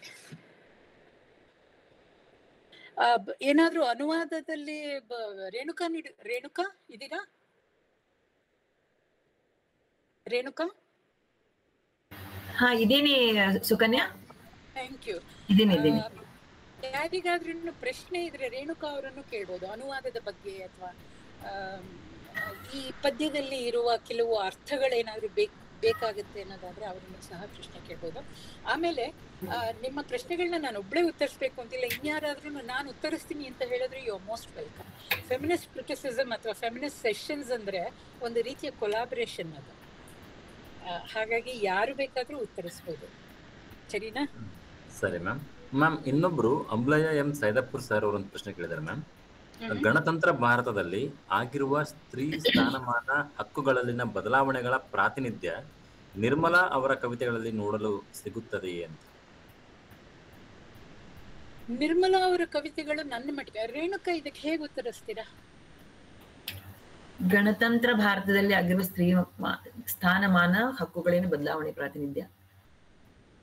ಅಫ್ಕೋರ್ಸ್ ಅವಳು ಬದಲಾವಣೆಯನ್ನು ಹೇಳ್ತಾನೆ ಮೊದಲೇ ಬದಲಾವಣೆಯನ್ನು ಬಯಸ್ತಾರೆ. ಬಟ್ ವರ್ತಮಾನದಲ್ಲಿ ಅವ್ರಿಗೆ ಯಾವ ರೀತಿ ಸ್ಥಿತಿಯನ್ನೇ ಆ ಸಮಾಜ, ಆ ಸಮುದಾಯ ಅನುಭವಿಸ್ತಾ ಇದೆ. ಆಮೇಲೆ ವಿಕಾಸ ಭಾರತ ಅಥವಾ ಏನ್ ಹೇಳ್ತೀರಾ ನೀವು, ವಿಕಾಸದ ಹೆಸರಿನಲ್ಲಿ ಅವರನ್ನ ಯಾವ ರೀತಿ ದೋಚಲಾಗ್ತಾ ಇದೆ ಅದನ್ನು ಹೇಳ್ತಾರೆ ಅವರು ಅಂತ ನನ್ನ ಅನಿಸಿಕೆ. ಅಂದ್ರೆ ನನ್ಗೆ ಅನ್ಸೋದು, ಬದಲಾಯಿಸಿದೆ ಅಂತ ತುಂಬಾ ಆಸೆ ಉತ್ಸಾಹಗಳಿಂದ ಏನು ಹೇಳ್ತಾ ಇಲ್ಲ ನಿರ್ಮಲಾ. ಇನ್ಫ್ಯಾಕ್ಟ್ ಈ ರಾಷ್ಟ್ರ ಅನ್ನೋ ಒಂದು ಮನೆಯಲ್ಲಿ, ಕುಟುಂಬ ಅನ್ನೋ ಒಂದು ವ್ಯವಸ್ಥೆನಲ್ಲಿ ಹೆಣ್ಣು ಎಷ್ಟು ಅನಾಥ ಭಾವದಿಂದ ನರಳ್ತಾ ಇದ್ದಾಳೆ. ಅಲ್ಲಿ ಸಮುದಾಯ ಒಂದು ರೀತಿಯ ಹೆಣ್ಣಾದ್ರೆ ರಾಷ್ಟ್ರಕ್ಕೆ ವಿರುದ್ಧವ, ಅಂದ್ರೆ ರಾಷ್ಟ್ರದ ಎದುರುಗಡೆ ಕುಟುಂಬದ ವ್ಯವಸ್ಥೆಯಲ್ಲಿ ಹೆಣ್ಣು ಯಾವ ರೀತಿಯ ಆಸರೆನೂ ಇಲ್ದಾನೆ ಇನ್ನೂ ದಾರುಣ ಸ್ಥಿತಿಗೆ ಹೋಗಿರೋದನ್ನ ಹೇಳ್ಕೊತಾ ಇದ್ದಾರೆ ಅಂತ ಅನ್ಸುತ್ತೆ. ಹಾಗಾಗಿ ಇಲ್ಲಿ ಹೆಣ್ಣು ಅಂದ್ರೆ ಯಾವ ಹೆಣ್ಣು ಅಂದ್ರೆ ಈಗ ಫೆಮಿನಿಸಮ್ ಅನ್ನೋದು ಆಕ್ಚುಲಿ ಒಂದೇ ರೀತಿಯ ಫೆಮಿನಿಸಮ್ ಇಲ್ಲ. ನೀವು ಪಶ್ಚಿಮದಲ್ಲಿ ಗಮನಿಸಿದ್ರು ಸಹ ವೈಟ್ ಫೆಮಿನಿಸಮ್ ನ ಕ್ವೆಶ್ಚನ್ ಮಾಡ್ತಾರೆ ಬ್ಲಾಕ್ ಫೆಮಿನಿಸ್ಟ್. ಅಂದ್ರೆ ಯಾರ ಬಗ್ಗೆ ಮಾತಾಡಿ, ನೀವು ನಮ್ಮವರಲ್ಲ. ನಿರ್ಮಲಾ ಸಹ ಅದನ್ನೇ ಹೇಳ್ತಾರೆ, ತುಂಡು ತೋಳಿನ ರವಿಕೆ ತೊಟ್ಟ ನಗರದ ಹೆಂಗಸರು ನನ್ನ ಅಳಲನ್ನ ಹೇಳಲ್ಲ. ಅಂದ್ರೆ ಅದಕ್ಕೆ ನಾನು ಹೇಳಿದ್ದು ಆರ್ಗ್ಯಾನಿಕ್ ಇಂಟೆಲೆಕ್ಚುಯಲ್, ಆರ್ಗ್ಯಾನಿಕ್ ಫೆಮಿನಿಸ್ಟ್ ಇವರು. ಸೊ ನೀವು ಸಮಗ್ರವಾಗಿ ರಾಷ್ಟ್ರದಲ್ಲಿ ಹೆಂಗಸಿನ ಸ್ಥಾನಮಾನ ಬದಲಾಗಿದೆ ಅದು ತುಂಬಾ ಸೀಮಿತವಾದ ನೆಲೆಯಲ್ಲಿ ಅಂತ ನನ್ಗನ್ಸುತ್ತೆ. ಯಾಕಂದ್ರೆ ನಾನು ಮಿಡಲ್ ಕ್ಲಾಸ್ ಒಂದು ವ್ಯವಸ್ಥೆಗೆ ಸೇರಿದಾಗ ನನ್ನ ಹಾಗೆ ಇರೋರನ್ನ ನೋಡ್ಕೊಂಡು ಒಂದು ಸಾಮಾನ್ಯೀಕರಣ, ಜನರಲೈಸೇಷನ್ ಮಾಡ್ತಾ ಇರ್ತೇನೆ. ಬಟ್ ಅದು ಅದರಲ್ಲೂ ಭಾರತದಂತ ದೊಡ್ಡ ದೇಶದ ವ್ಯವಸ್ಥೆಯಲ್ಲಿ ಅದು ಸುತರಾಮ್ ಸರಿ ಇಲ್ಲ ಅಂತ ನನ್ಗನ್ಸುತ್ತೆ. ಹಾಗಾಗಿ ನಿರ್ಮಲಾರ ಆದಿವಾಸಿ ಹೆಣ್ಣಿನ ಸ್ಥಿತಿಗತಿಗಳು ಬದಲಾಯಿಸಿದೆಯಾ ಅಂತ ಕೇಳಿದ್ರೆ ರಾಷ್ಟ್ರ ರೂಪುಗೊಂಡ ಮೇಲೆ ಖಂಡಿತ ಆಗಿಲ್ಲ. ಯಾಕೆಂದ್ರೆ ಉದ್ದಕ್ಕೂ ಅದೇ ಇದೆ. ನಾನು ಎಲ್ಲ ಅರ್ಥದಲ್ಲಿ ಅನಾಥಳಾಗಿದ್ದೀನಿ. ರಾಷ್ಟ್ರದಲ್ಲಿ, ಸಮುದಾಯದಲ್ಲಿ, ಕುಟುಂಬದಲ್ಲಿ ಈ ಅನಾಥ ಭಾವನೆಯನ್ನ ಅಥವಾ ಪರಕೀಯತೆಯನ್ನ ನಾನು ಹೇಗೆ ತುಂಬಿಕೊಳ್ಳಿ? ಸೊ ನನಗೆ ಅದು ಅಂದ್ರೆ ಎಲ್ಲೆಲ್ಲೋ ಒಂದು ಇದಿದೆ, ಅಂದ್ರೆ ಒಂದು ಸ್ವಪ್ರಜ್ಞೆ ಎಚ್ಚೆತ್ಕೋತಾ ಇದೆ. ನೀನು ಏನ್ ಅನ್ಕೊಂಡಿದ್ಯೋ ಅದೇ ಚೌಕಟ್ಟಿನಲ್ಲಿ ನಾನು ಯಾಕೆ ಫಿಟ್ ಆಗ್ಬೇಕು ಅಂತ ಕೇಳ್ತಾ ಇದ್ದಾರೆ, ಪ್ರಶ್ನೆಗಳನ್ನ ಕೇಳ್ತಾ ಇದ್ದಾರೆ. ಅಂದ್ರೆ ಸೆಲ್ಫ್ ಅವೇರ್ನೆಸ್ ಅಂತ ಒಂದು ನಾವು ಏನ್ ಹೇಳ್ತೀವೋ, ಫೆಮಿನಿಸ್ಟ್ ಅವೇರ್ನೆಸ್ ಅಥವಾ as a woman my consciousness, ಅದು ಎಚ್ಚೆತ್ಕೋತಾ ಇದೆ ಖಂಡಿತ. ಆದ್ರೆ ಎಷ್ಟರ ಮಟ್ಟಿಗೆ? ಯಾಕಂದ್ರೆ ನಿರ್ಮಲಾ ಸಹ ಒಬ್ಬ ಎಜುಕೇಟೆಡ್, ಅಂದ್ರೆ ಆದಿವಾಸಿ ಸಮುದಾಯದಲ್ಲಿ ನಿರ್ಮಲಾ ಸಹ ಒಂದು ಎಲೀಟ್ ಅಂತ ನೋಡಿದಾಗ she may not represent the whole community. ಇದು ಹೇಗೆ ಅಂದ್ರೆ, ನಾನು US ಅಲ್ಲಿ ಯೂನಿವರ್ಸಿಟಿನಲ್ಲಿದ್ದಾಗ ಅಥವಾ ನ್ಯೂಜಿಲೆಂಡಲ್ಲಿದ್ದಾಗ ನೋಡಿ, ನಿಮ್ಮ ದೇಶದಲ್ಲಿ ಒಬ್ರು ಮಹಿಳೆ ಪ್ರಧಾನಿಯಾಗಿದ್ದಾರೆ, ಅಮೆರಿಕಾದಲ್ಲಿ ಇನ್ನೂ ಆಗಿಲ್ಲ ಅಂದ್ರೆ ನಾನು ಹೇಳ್ತಾ ಇದ್ದೆ, ಇಂದಿರಾ ಗಾಂಧಿ ಪ್ರಧಾನಿ ಹೆಣ್ಣು ಅನ್ನೋದಕ್ಕೆಂದು ನೆಹರು ಮಗಳು, ಅದನ್ನ ಗಮನಿಸಿ. ಆಮೇಲೆ ಪ್ರಧಾನಿ ಆದ ಮಾತ್ರಕ್ಕೆ ಆ ಪ್ರಧಾನಿ ಒಬ್ಬ ಸಾಮಾನ್ಯ ಹೆಣ್ಣಿನ ಸ್ಥಿತಿಗತಿಯನ್ನ ಸೂಚಿಸ್ತಾ ಇರಲ್ಲ. ಬರಾಕ್ ಒಬಾಮಾ ಅಷ್ಟೇ, is a very exclusive black. Indira Gandhi is an exclusive woman, so that she doesn't represent a common woman like me or Nirmala or Renuka. So okay ma'am, thank you ma'am. Ma'am, ಇಲ್ಲಿ ದಸ್ತಗೀರ್ ಸಾಬ್ ನದಾಫ್ ಅವರು ಒಂದು ಪ್ರಶ್ನೆ ಕೇಳಿದ್ದಾರೆ ma'am. ಆದಿವಾಸಿ ಸಂವೇದನೆಯ ಈ ಕವನ ಇಡೀ ಜಾರ್ಖಂಡ್ನ ಕಾವ್ಯದ ಪ್ರತಿನಿಧಿಕತೆಯನ್ನ ಬಿಂಬಿಸುವುದೇ? ಹೀಗೆ ಆದಿವಾಸಿ ಸಂವೇದನೆಯ ಕಾವ್ಯ ಸಂಕಲನಗಳು ಕನ್ನಡದಲ್ಲಿ ಇವೆಯೇ? ಅವುಗಳನ್ನ ಹೆಸರಿಸಬಹುದೇ ಮೇಡಮ್ ಅಂತ ಕೇಳಿದ್ದಾರೆ. ಓಕೆ, ಬೇಬಿ ರೇಣುಕಾ ಇದಕ್ಕೆ, ಯಾಕಂದ್ರೆ ಅವರು ಸ್ವಲ್ಪ ಗ್ರೌಂಡ್ ವರ್ಕ್ ಎಲ್ಲ ಮಾಡಿದ್ದಾರೆ ಟ್ರಾನ್ಸ್ಲೇಷನ್ ಮಾಡೋಕ್ಕೂ ಮುಂಚೆ ಅಂತ ಗೊತ್ತು ನನ್ಗೆ. ರೇಣುಕಾ ಬೇರೆ ಸಂಕಲನಗಳು ಬೇರೆ ಸಂಕಲನ ಜಸಿಂತಾ ಕೆರಕಟ್ಟ ಅಂತ ಅವರು ಕೂಡ ಜಾರ್ಖಂಡದ ಕವಿತ್ರಿ, ಅವ್ರದ್ದು ಒಂದು ಬಂದಿದೆ. ಐ ಥಿಂಕ್ ಸಂವರ್ತ ಸಾಹಿಲ್ ಮಾಡಿದಾನೆ ಅಂತ ನನ್ಗೇನೋ ನೆನಪು, ಹೆಸರು ಗೊತ್ತಿಲ್ಲ. ಜಸಿಂತಾ ಕೆರಕಟ್ಟ.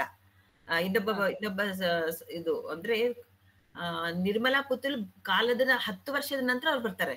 ಅಂದ್ರೆ ಅವರಿಬ್ಬರು ನಡುವೆ ಒಂದು ದಶಮಾನದ ವ್ಯತ್ಯಾಸ ಇದೆ, ಕಾಲಘಟ್ಟ ಇದೆ. ಇವಾಗ ಇತ್ತೀಚೆಗೆ ಅವ್ರ ಕವನ ಸಂಕಲನ ಬಂದಿದೆ, ನನ್ ಹತ್ರ ಇಲ್ಲ.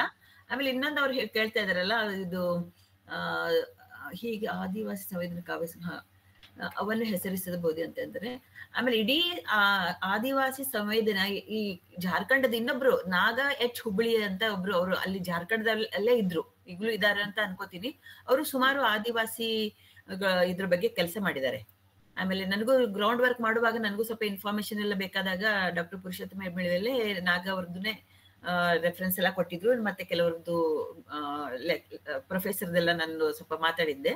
ಸೊ ಅವರು ನಾಗ ಎಚ್ ಹುಬ್ಳಿ ಅವರೊಬ್ಬ ಕೆಲಸ ಮಾಡಿದ್ದಾರೆ ಈ ಆದಿವಾಸಿ, ಸ್ಪೆಷಲಿ ಜಾರ್ಖಂಡ್ ಮತ್ತೆ ಸಂತಾಲಿ ಇದ್ರ ಬಗ್ಗೆ, ಬುಡಕಟ್ಟುಗಳ ಬಗ್ಗೆ. ಇಬ್ಬರ ಹೆಸರು ಗೊತ್ತು ನಂಗಷ್ಟೇ. ಓಕೆ, ಇನ್ನೊಂದು ನನಗೆ ನೆನಪಿಗೆ ಬರ್ತಾ ಇರೋ ಅಂಶ ಈಗಲೇ ಹೇಳ್ಬಿಡ್ತೀನಿ. ವಿಮರ್ಶಾ ಪದ್ಧತಿಗಳ ಬಗ್ಗೆ ಪ್ರಶ್ನೆಯನ್ನ ಎತ್ತಿದ್ರು. ನನಗನ್ಸುತ್ತೆ, ನಾವು ಯೂನಿವರ್ಸಿಟಿನಲ್ಲಿ ಓದ್ತಾ ಇರ್ಬೇಕಾದ್ರೆ ಕಂಪ್ಯಾರಿಟಿವ್ ಲಿಟ್ರೇಚರ್ ಅಂತ ಒಂದಿತ್ತು. ಬ್ಲ್ಯಾಕ್ ಲಿಟ್ರೇಚರ್ ಅಂದ್ರೆ ಯಾವ ಸಮುದಾಯಗಳು ದಮನಕ್ಕೆ ಒಳಗಾಗಿವೆಯೋ ಅವು ಹೇಗೆ ಪ್ರತಿರೋಧವನ್ನ ತೋರಿಸಿ ತಮ್ಮ ಹಕ್ಕುಗಳಿಗೆ ಹೋರಾಡಿದವೆ ಅನ್ನೋದನ್ನ, ಆ ಕಾವ್ಯವನ್ನ ಇದ್ರ ಜೊತೆಗಿಟ್ಟು, ಅಂದ್ರೆ ಸಹಪಠೀಯತೆನೆ ಅದನ್ನು.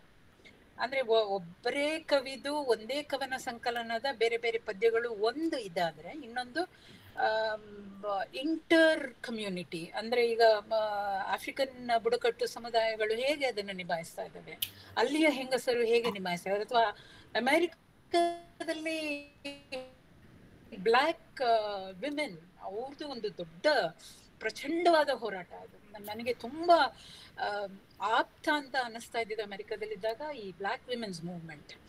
ಅಂದ್ರೆ ಇದರನ್ನ ಪಕ್ಕದಲ್ಲಿ ಇಟ್ಟು ನೋಡಿದಾಗ ಇದರಲ್ಲಿ ಸಮಾನವಾದ ಎಳೆಗಳು ಏನು ಅಂದ್ರೆ ನಾವು ಅದಕ್ಕೆ ಸ್ಪಂದಿಸೋ ರೀತಿ ಅಥವಾ ಗ್ರಹಿಕೆ ಇನ್ನಷ್ಟು ದಟ್ಟ ಆಗುತ್ತೆ ಅಂತ ಅನ್ಕೊಂಡಿದ್ದೀನಿ. Thank you ma'am. ಇಲ್ಲಿ ಕರ್ಲಿಂಗ್ ನಾಟಕರ್ ಅವರು ಒಂದು ಪ್ರಶ್ನೆ ಕೇಳಿದ್ದಾರೆ ಮ್ಯಾಮ್. ದೂರ ದೇಶದ ಒಂದು ಬುಡಕಟ್ಟು ಭಾಷೆಯ ಕವನವನ್ನ ನಮ್ಮನ್ನು ಅರಿತುಕೊಳ್ಳುವುದಕ್ಕೆ ಹೇಗೆ ಸಹಾಯಕವಾಗಬಹುದು ಅಂತ. ಅದೇ ಅದಕ್ಕೆ ಉತ್ತರ ಕೊಡ್ತಾ ಇದ್ದೆ.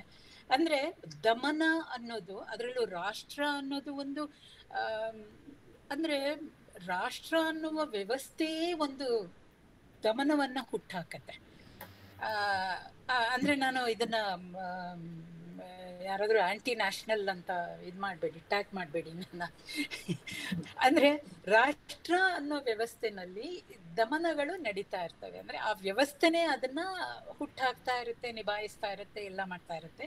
ಹಾಗಾಗಿ ಕೆಲವು ರಾಷ್ಟ್ರ, ಅದಕ್ಕೆ ನಾನು ಹೇಳಿದ್ದು ಆಫ್ರಿಕಾದಲ್ಲಿ ಇದು ಹೇಗೆ ನಡೆದಿದೆ. ಲ್ಯಾಟಿನ್ ಅಮೆರಿಕಾ ಫಾರ್ ಎಕ್ಸಾಂಪಲ್, ಅಲ್ಲಿ ಲ್ಯಾಟಿನ್ ಅಂದ್ರೆ ಮಾಯಾ ಜನಾಂಗದ ಇದರವರು, ಇನ್ಕಾ ಸಿವಿಲೈಸೇಷನ್ ಅವರು, ರಿಗುಬೆರ್ತಾ ಮೆಂಚು ಅಂತ ಒಬ್ಳು ಅದ್ಭುತವಾದ ಕವಿಯತ್ರಿ ಇದ್ದಾಳೆ ಲ್ಯಾಟಿನ್ ಇದರಲ್ಲಿ, ಮಾಯಾ ಬುಡಕಟ್ಟು ಜನಾಂಗದವಳು. ಅವಳು ಬರೆದಿರೋ ಇವನ್ನೆಲ್ಲ ಅಂದ್ರೆ ಇದು ಹೇಗಿದೆ ಅಂದ್ರೆ, ಒಂದು ನಿರ್ಮಲಾ ಅವರನ್ನ ಅರ್ಥ ಮಾಡ್ಕೊಳ್ಳೋದು, ಒಂದು ಸಂಕಲನದಲ್ಲಿ ಬೇರೆ ಬೇರೆ ಬುಡಕಟ್ಟು ಜನಾಂಗದ ಹೆಣ್ಣುಗಳು ಬರೆದಿರೋ ಅಂತ ಕಾವ್ಯವನ್ನ ಒಟ್ಟಿಗೆ ಹಾಕ್ಬಿಟ್ಟು, ಇದು ಹೇಳ್ತಾ ಇರುವಾಗ ಒಂದು ಪುಸ್ತಕ ನನಗೆ ಹೊಳಿತಾ ಇದೆ.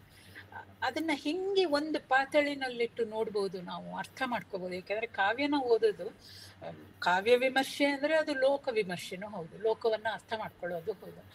ಅದನ್ನ ಅರ್ಥ ಮಾಡ್ಕೊಳ್ಳೋದಕ್ಕೆ ತುಂಬಾ ಸಮರ್ಥವಾಗಿ ಒದಗಿ ಬರುತ್ತೆ ಅನ್ಸುತ್ತೆ. Thanks for your advice. that's really worthwhile. Thank you very much. Ma'am, Rajendra Kumar Mudnal ಅವರು ಒಂದು ಪ್ರಶ್ನೆ ಕೇಳಿದ್ದಾರೆ ಮ್ಯಾಮ್. ಹೆಣ್ಣು ಭ್ರೂಣಗಳ ಕುರಿತು ಸ್ತ್ರೀವಾದ ಅಥವಾ ಆದಿವಾಸಿ ಸಮುದಾಯದ ಪ್ರತಿಕ್ರಿಯೆ ಹೇಗಿದೆ? ಕವಿಯತ್ರಿ ಹೇಗೆ ಸಂವಾದ ಮಾಡ್ತಾರೆ ಅಂತ. ಓಕೆ, ಈ ಸಂಕಲನದಲ್ಲಿ ನಾನು ಎಲ್ಲೂ ನೋಡಿಲ್ಲ. ರೇಣುಕಾ, ಅದ್ರ ಬಗ್ಗೆ ಏನಾದ್ರೂ ನಿಮ್ಗೆ ನಿರ್ಮಲಾ ಅವರು ಬರ್ದಿರೋದು ಗೊತ್ತಾ? ಇಲ್ಲ, ಅವರು ಹೆಚ್ಚಾಗಿ ಹುಡುಗಿಯರ ಎತ್ಕೊಂಡು ಹೋಗೋದು, ರೇಪು, ಒಳಗಡೆ ಅವರು ಹೊರಗಡೆಯಿಂದ ಬಂದು ದೋಚ್ಕೊಂಡು ಅವ್ರನ್ನ ಹೇಗೆ ಬೆಳೆಸ್ಕೋತಾ ಇದ್ರು, ಹೇಗೆ ಶೋಷಣೆ ಮಾಡ್ತಾ ಇದ್ರು, ಅದ್ರ ಬಗ್ಗೆ ಹೆಚ್ಚು ಬರೆದಿದ್ದಾರೆ. ಹೌದು, ಭ್ರೂಣ ಹತ್ಯೆ ಬಗ್ಗೆ ಅವರು ಪ್ರತ್ಯೇಕವಾಗಿ ಏನು ಬರ್ದಿಲ್ಲ ಅಂತ. ಪ್ರತ್ಯೇಕವಾಗಿ ಏನು ಬರ್ದಿಲ್ಲ, ಒಟ್ಟಾರೆ ಒಂದು ಹೆಣ್ಣು ದೇಹ, ಹೆಣ್ಣುನ ಇದನ್ನ ತಗೊಂಡ್ ಬರೀತಾರೆ. ಅವ್ರು ಹೇಗೆ ಲೂಟ್ ಮಾಡ್ತಾರೆ, ಹೇಗೆ ಅವ್ರನ್ನ ಸಸಾರವಾಗಿ ನೋಡ್ತಾರೆ, ಅಂದ್ರೆ ಈಸಿಲಿ ಅವೈಲೇಬಲ್ ಅನ್ನೋ ತರ ಅಲ್ಲಿ ಹೊರಗಡೆಯಿಂದ ಬಂದ ಏನ್ ಹೇಳ್ತೀರಾ ನೀವು, ಆದಿವಾಸಿಗಳ ಒಂದು ಸಂಪತ್ತನ್ನ ನೋಡಕ್ ಬರ್ತಾರಲ್ಲ, ದೋಚ್ಕೊಳಕ್ ಬರ್ತಾರಲ್ಲ, ಅವರೆಲ್ಲ ಅವ್ರೂ ಒಂದು ಭೂಮಿ, ಅವರು ಒಂದು ಅವೈಲೇಬಲ್ ಅಸೆಟ್ ಅನ್ನೋ ತರ ಬರ್ದಿದ್ದಾರೆ ಎಲ್ಲ ಕಡೆನೂ ಅಲ್ವಾ? ಆದ್ರೆ ಭ್ರೂಣ ಹತ್ಯೆ ಸಮುದಾಯಗಳಲ್ಲಿ, ಈ ತರ ಆದಿವಾಸಿ ಸಮುದಾಯಗಳಲ್ಲಿ ತುಂಬಾ ವ್ಯಾಪಕವಾಗಿದೆ ಅಂತ ನಾನು ಕೇಳಿದ್ದೀನಿ. ಅಂದ್ರೆ ಎಲ್ಲೋ ಓದಿದ್ದು, ಅದು ಯಾರು ಹೇಗೆ ಸ್ಪಂದಿಸಿದ್ದಾರೆ ಅದನ್ನ ನಾನು ಸ್ವಲ್ಪ ಓದ್ಬೇಕು, ಇನ್ನ ಹೆಚ್ಚು ಓದ್ಬೇಕು. Thank you madam. ಇದಿಷ್ಟು ಚಾಟ್ ಬಾಕ್ಸ್ ನಲ್ಲಿ ಇರುವಂತಹ ಪ್ರಶ್ನೆಗಳು. ಈಗ ಮೇಡಮ್ ಅವ್ರ ಜೊತೆ ಯಾರಾದ್ರೂ ನೇರವಾಗಿ ಪ್ರಶ್ನೆ ಕೇಳಬಹುದು, ಅಥವಾ ಏನಾದ್ರೂ ಸಲಹೆ ಸೂಚನೆ ಇದ್ರೆ ನೀಡಬಹುದು. ಪ್ರಶ್ನೆಗಳನ್ನ ನಿಮ್ಮ ಮೇಡಮ್ ನಮಸ್ತೆ, ನಾ ಬಸವಸ್ವಾಮಿ ಅಂತ ಮೇಡಮ್. ಒಂದು ಪ್ರಶ್ನೆ ಮೇಡಮ್, ಇಲ್ಲಿ ಬದುಕು ಮುಖ್ಯ ಆಗುತ್ತೋ ಅಥವಾ ಮರ್ಯಾದೆನೋ, ಇದನ್ನ ಕವನದಲ್ಲಿ ಹಿನ್ನೆಲೆಯಲ್ಲಿ ನಾವು ಹೆಂಗ್ ನೋಡ್ಕೊಳ್ಬಹುದು, ಹೆಂಗ್ ಅರ್ಥಕೊಳ್ಬಹುದು ಮೇಡಮ್? ಅಂದ್ರೆ ಈ ಅಳಿವು ಉಳಿವು ಅನ್ನೋ ಪ್ರಶ್ನೆ ಇದೆಯಲ್ಲ, ಅಂದ್ರೆ ಸಮುದಾಯವಾಗಿ ಇಡೀ ಒಂದು ವಿಕಾಸ, ಆಮೇಲೆ ರಾಷ್ಟ್ರ, ಆಮೇಲೆ ಏನೇನು ಆಧುನಿಕತೆಯ ಹಲವಾರು ರೂಪಗಳಿವೆಯಲ್ಲ, ಅವೆಲ್ಲ ಹೇಗೆ ನಮ್ಮನ್ನ ಕಬಳಿಸ್ತಾ ಇದಾವೆ, ಅದರಿಂದ ತಪ್ಪಿಸ್ಕೊಂಡು ಹೇಗೆ ಬದುಕಿ ಉಳಿಯೋದು. ನನ್ಗೆ ಅನ್ಸುತ್ತೆ ಮರ್ಯಾದೆ ಅನ್ನೋದು, ಈಗ ಮಧ್ಯಮ ವರ್ಗದ ಮರ್ಯಾದೆ ಅನ್ನೋ ಪರಿಕಲ್ಪನೆ ಮತ್ತೆ ಆದಿವಾಸಿ ಸಮುದಾಯದ ಮರ್ಯಾದೆ ಅನ್ನೋ ಪರಿಕಲ್ಪನೆ ತುಂಬಾನೇ ಬೇರೆ ಆಗಿರುತ್ತೆ. ಸೊ ಅಲ್ಲಿ ಇರುವಂತ ಮರ್ಯಾದೆ ಪರಿಕಲ್ಪನೆ, ಈಗ ನೋಡಿ, ತಾಯಿನೇ ಮಗಳನ್ನ ಒಂದು ಬಾಟಲ್ ಶರಾಬಿಗೆ ಸ್ವಲ್ಪ ಮಾಂಸಕ್ಕೆ ಮಗಳನ್ನ ಮಾರ್ತಾಳೆ. ಅಂದ್ರೆ ಅಲ್ಲಿ ಬದುಕಿ ಉಳಿಯೋದೇ ಮುಖ್ಯ ಆಗತ್ತೆ ಹೊರತು ತಾಯ್ತನ ಅಥವಾ ಅದೊಂದು ರಮ್ಯವಾದ ತಾಯ್ತನದ ಪರಿಕಲ್ಪನೆ ಇದೆಯಲ್ಲ ಅದು ಸಹ ಮುಖ್ಯ ಆಗಲ್ಲ. ಆದ್ರೆ ಇಂಥ ದಾರುಣ ಸ್ಥಿತಿನಲ್ಲಿರುವಾಗ ಮರ್ಯಾದೆ ಅನ್ನೋದು ಒಂದು ಲಕ್ಸುರಿ ಅಂತ ನನ್ಗನ್ಸತ್ತೆ. ಅದು ಮಿಡಲ್ ಕ್ಲಾಸ್ ಲಕ್ಸುರಿ ಮರ್ಯಾದೆ ಅಂತ.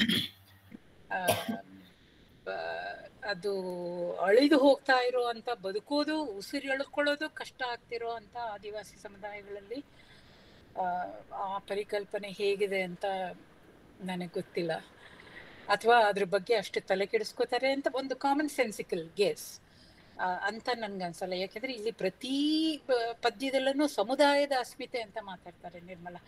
ಕುಟುಂಬದಲ್ಲಿ ತಾನು ಹೆಣ್ಣಾಗ ಅದ್ರ ಬಗ್ಗೆ ಧ್ವನಿ ಎತ್ತುತ್ತಾರೆ, ಆದ್ರೆ ಜಾಸ್ತಿ ಮಾತಾಡಲ್ಲ. ಯಾಕಂದ್ರೆ ಹೇಗಾದ್ರೂ ಮಾಡಿ ಒಟ್ಟಿಗೆ ಇರೋಣ, ಹೇಗಾದ್ರೂ ಮಾಡಿ ಬದುಕೋಣ, ಯಾಕೆಂದ್ರೆ ನಮ್ಮನ್ನ ನುಂಗೋದಕ್ಕೆ ದೊಡ್ಡ ದೊಡ್ಡ ಶಾರ್ಕ್ಗಳು ಬರ್ತಾ ಇದ್ದಾವೆ ಅನ್ನೋದು ಅವರ ಅಳಲೇ ಹೊರತು ನನ್ಗನ್ಸುತ್ತೆ survival is the strongest claim here of our poetry ಅಂತ ನನ್ಗನ್ಸುತ್ತೆ. ಇಲ್ಲಿ ಮೈಥಿಲಿ ರಾವ್ ಹೇಳ್ತಾರೆ ಮರ್ಯಾದೆ ಅನ್ನೋದೇ ಒಂದು ಇಸ್ ದ ಪ್ರಾಬ್ಲಮ್ಯಾಟಿಕ್. ಅದೇ ಕರೆಕ್ಟ್, ಪ್ರಾಬ್ಲಮ್ಯಾಟಿಕ್. ಐ ಮೀನ್ ಏನದು ಮರ್ಯಾದೆನ ಅಂದ್ರೆ ಆ ಮರ್ಯಾದೆ ರೂಪಿಸಿದವ್ರು ಯಾರು? ಒಬ್ಬ ಗಂಡಸು ಗಂಡಸು. ಎಕ್ಸಾಕ್ಟ್ಲಿ. ನನ್ಗೆ ಈಗ ಈ ಪದ್ಯ ಡೇಪಚಾನ ಹಬ್ಬದಲ್ಲಿ ಹೇಳ್ತಾಳೆ, ಅವು ಎಲ್ಲಾರು ಕಿಸಿ ಕಿಸಿ ಅಂತಾರೆ, ಇದು ಮಾಡ್ತಾರೆ, ಲೇವಡಿ ಮಾಡ್ತಾರೆ, ನೀನ್ ಬೈತೀಯ ಗೊತ್ತು. ಅವನು ಬೈತಾನೆ, ಕಾಶ್ಮೀರಕ್ಕೆ ಹೋಗಿದ್ದಾನೆ, ಅವನಿಗ ಹಕ್ಕೇ ಇಲ್ಲ, ಆದ್ರೂ ಬೈತಾನೆ, ನಿಂದೇ ತಪ್ಪು, ನೀವ್ ಹೊರಗೋದೆ, ಅವನ ಪ್ರಕಾರ ಅದು. ಸೊ ಮರ್ಯಾದೆ ಯಾರ ಕಣ್ಣಿನಲ್ಲಿ ಯಾವುದು ಮರ್ಯಾದೆ? ನನ್ಗಂತ ಈಗ ಒಬ್ಬ ಸೂಳೆ, ಬೀದಿ ಸೂಳೆ, ಮರ್ಯಾದೆ ಇಲ್ಲ ಹೆಂಗಸಿಗೆ ಅನ್ನೋದು ಒಬ್ಬ ಮಧ್ಯಮ ವರ್ಗದ ಹೆಂಗಸು. ಅಥವಾ ನಲ್ಲಿಕಟ್ಟೆ ಜಗಳದಲ್ಲಿ ಎಲ್ಲರೂ ಜಗಳಾಡ್ತಾ ಇರುವಾಗ ಏನಪ್ಪ ಏನ್ ಜಗಳಾಡ್ತಾರೆ ಅವ್ರು, ಅಸಹ್ಯ, ನಾಚಿಕೆ ಇಲ್ಲ ಅಂತ ನಾನು ಹೇಳಿದ್ರಿ. ಯಾಕಂದ್ರೆ ನನ್ನ ಮನೆಯಲ್ಲಿ ಎಲ್ಲಾ ನಲ್ಲಿಗಳಲ್ಲೂ ನೀರು ಬರುತ್ತೆ, ನನಗೆ ಅದು ಸಮಸ್ಯೆ ಅಲ್ಲ, ಹಾಗಾಗಿ ಅದು ಅಸಹ್ಯ ಅಂತ ಅನ್ಸುತ್ತೆ. But I think everything is survival, and why do we miss that point? ಅಂತ ನನ್ಗೆ ಅನ್ಸುತ್ತೆ. Thank you madam. ನಂದೊಂದು ಪ್ರಶ್ನೆ ಮ್ಯಾಮ್. ಹೇಳಿ. ಕವಿ ಬುಡಕಟ್ಟು ಹಿನ್ನೆಲೆಯವರು ಅಂತ ನಮಗೆ ಮಾಹಿತಿ ಇಲ್ಲದ ಈ ಕವನ ಓದಿದ್ರೆ ನಮಗೆ ಅದು ಬುಡಕಟ್ಟು ಬದುಕಿನದು ಅಂತ ಗೊತ್ತಾಗುತ್ತದೆ. ಯಾಕಂದ್ರೆ ಇಲ್ಲಿ ಚಿತ್ರಿತವಾಗುವ ಸಾಮಾನ್ಯ ಬಡವರ ಬವಣೆಯ ಬದುಕು ನಮ್ಮಲ್ಲೂ ಇದೆಯಲ್ವೇ? ಓಕೆ, ಅಂದ್ರೆ ನೀವು ಹೇಳ್ತಾ ಇರೋದು ಇದು ಒಂದು ಒಳ್ಳೆ ಪ್ರಶ್ನೆ ಮಧು.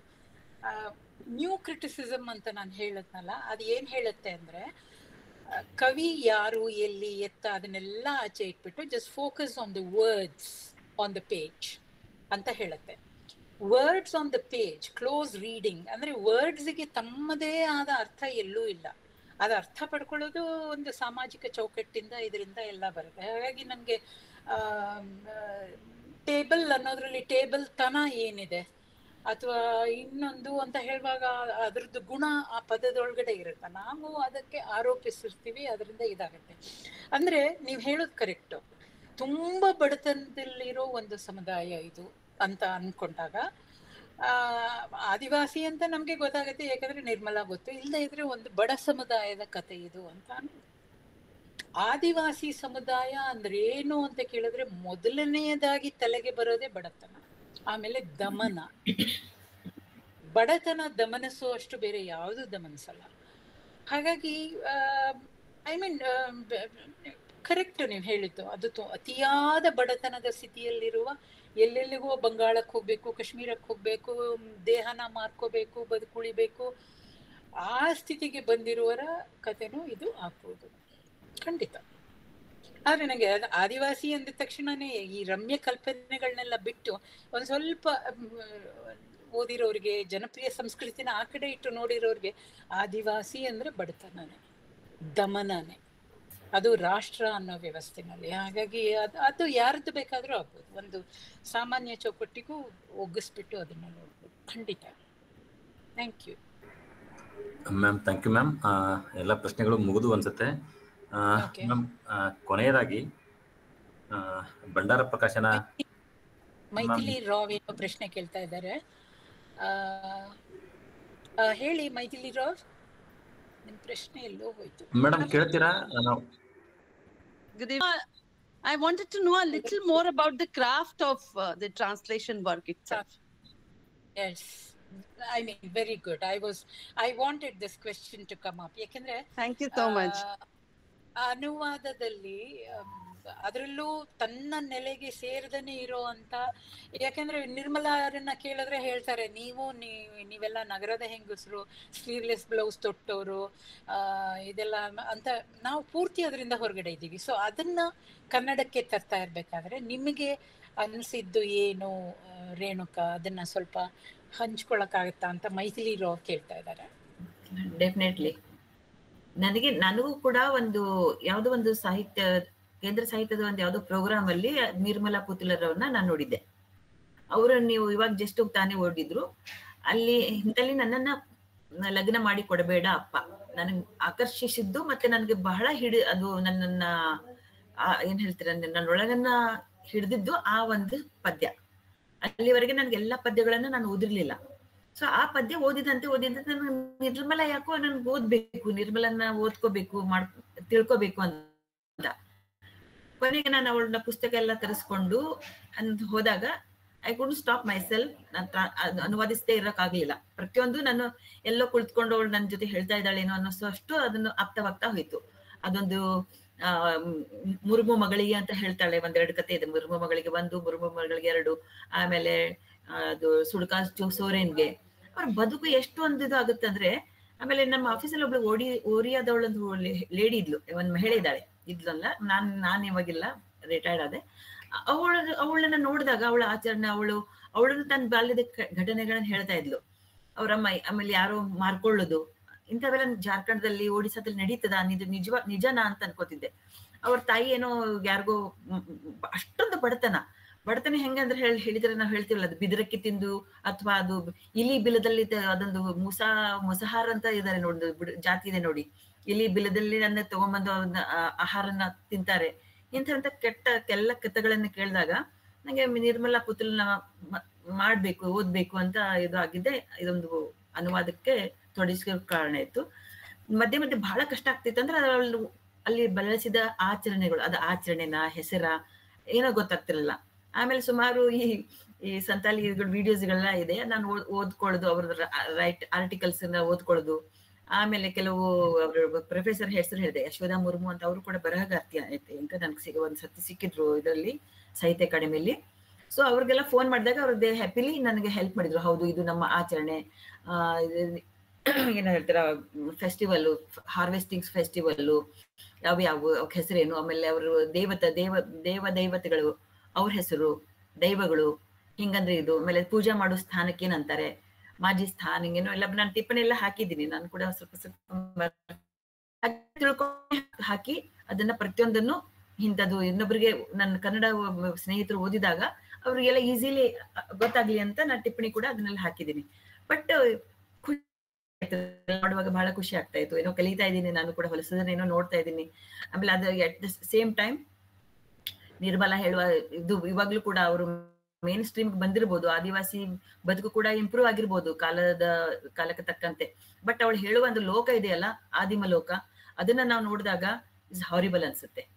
ಆಮೇಲೆ ಈಗ ಸದ್ಯ ಮೇಲೆ ಕೇಳಿದಾರಲ್ಲ ಯಾರೋ ಗಣತಂತ್ರದ ನಂತರ ಮಹಿಳೆಯರ ಸ್ಥಿತಿ, ನಾನು ನೀವು ಎಲ್ಲರೂ ನಾವು ಈ ಗಣತಂತ್ರ ನಂತರದ ಭಾರತದಲ್ಲಿ ಇದೀವಿ ಅದಲ್ವಾ. ಆದ್ರೂ ಪುರುಷ ಸತ್ತಾತ್ಮಕ ಪುರುಷ ಕೇಂದ್ರಿತ ಶಕ್ತಿಗಳು ಈಗಲೂ ಇವೆ.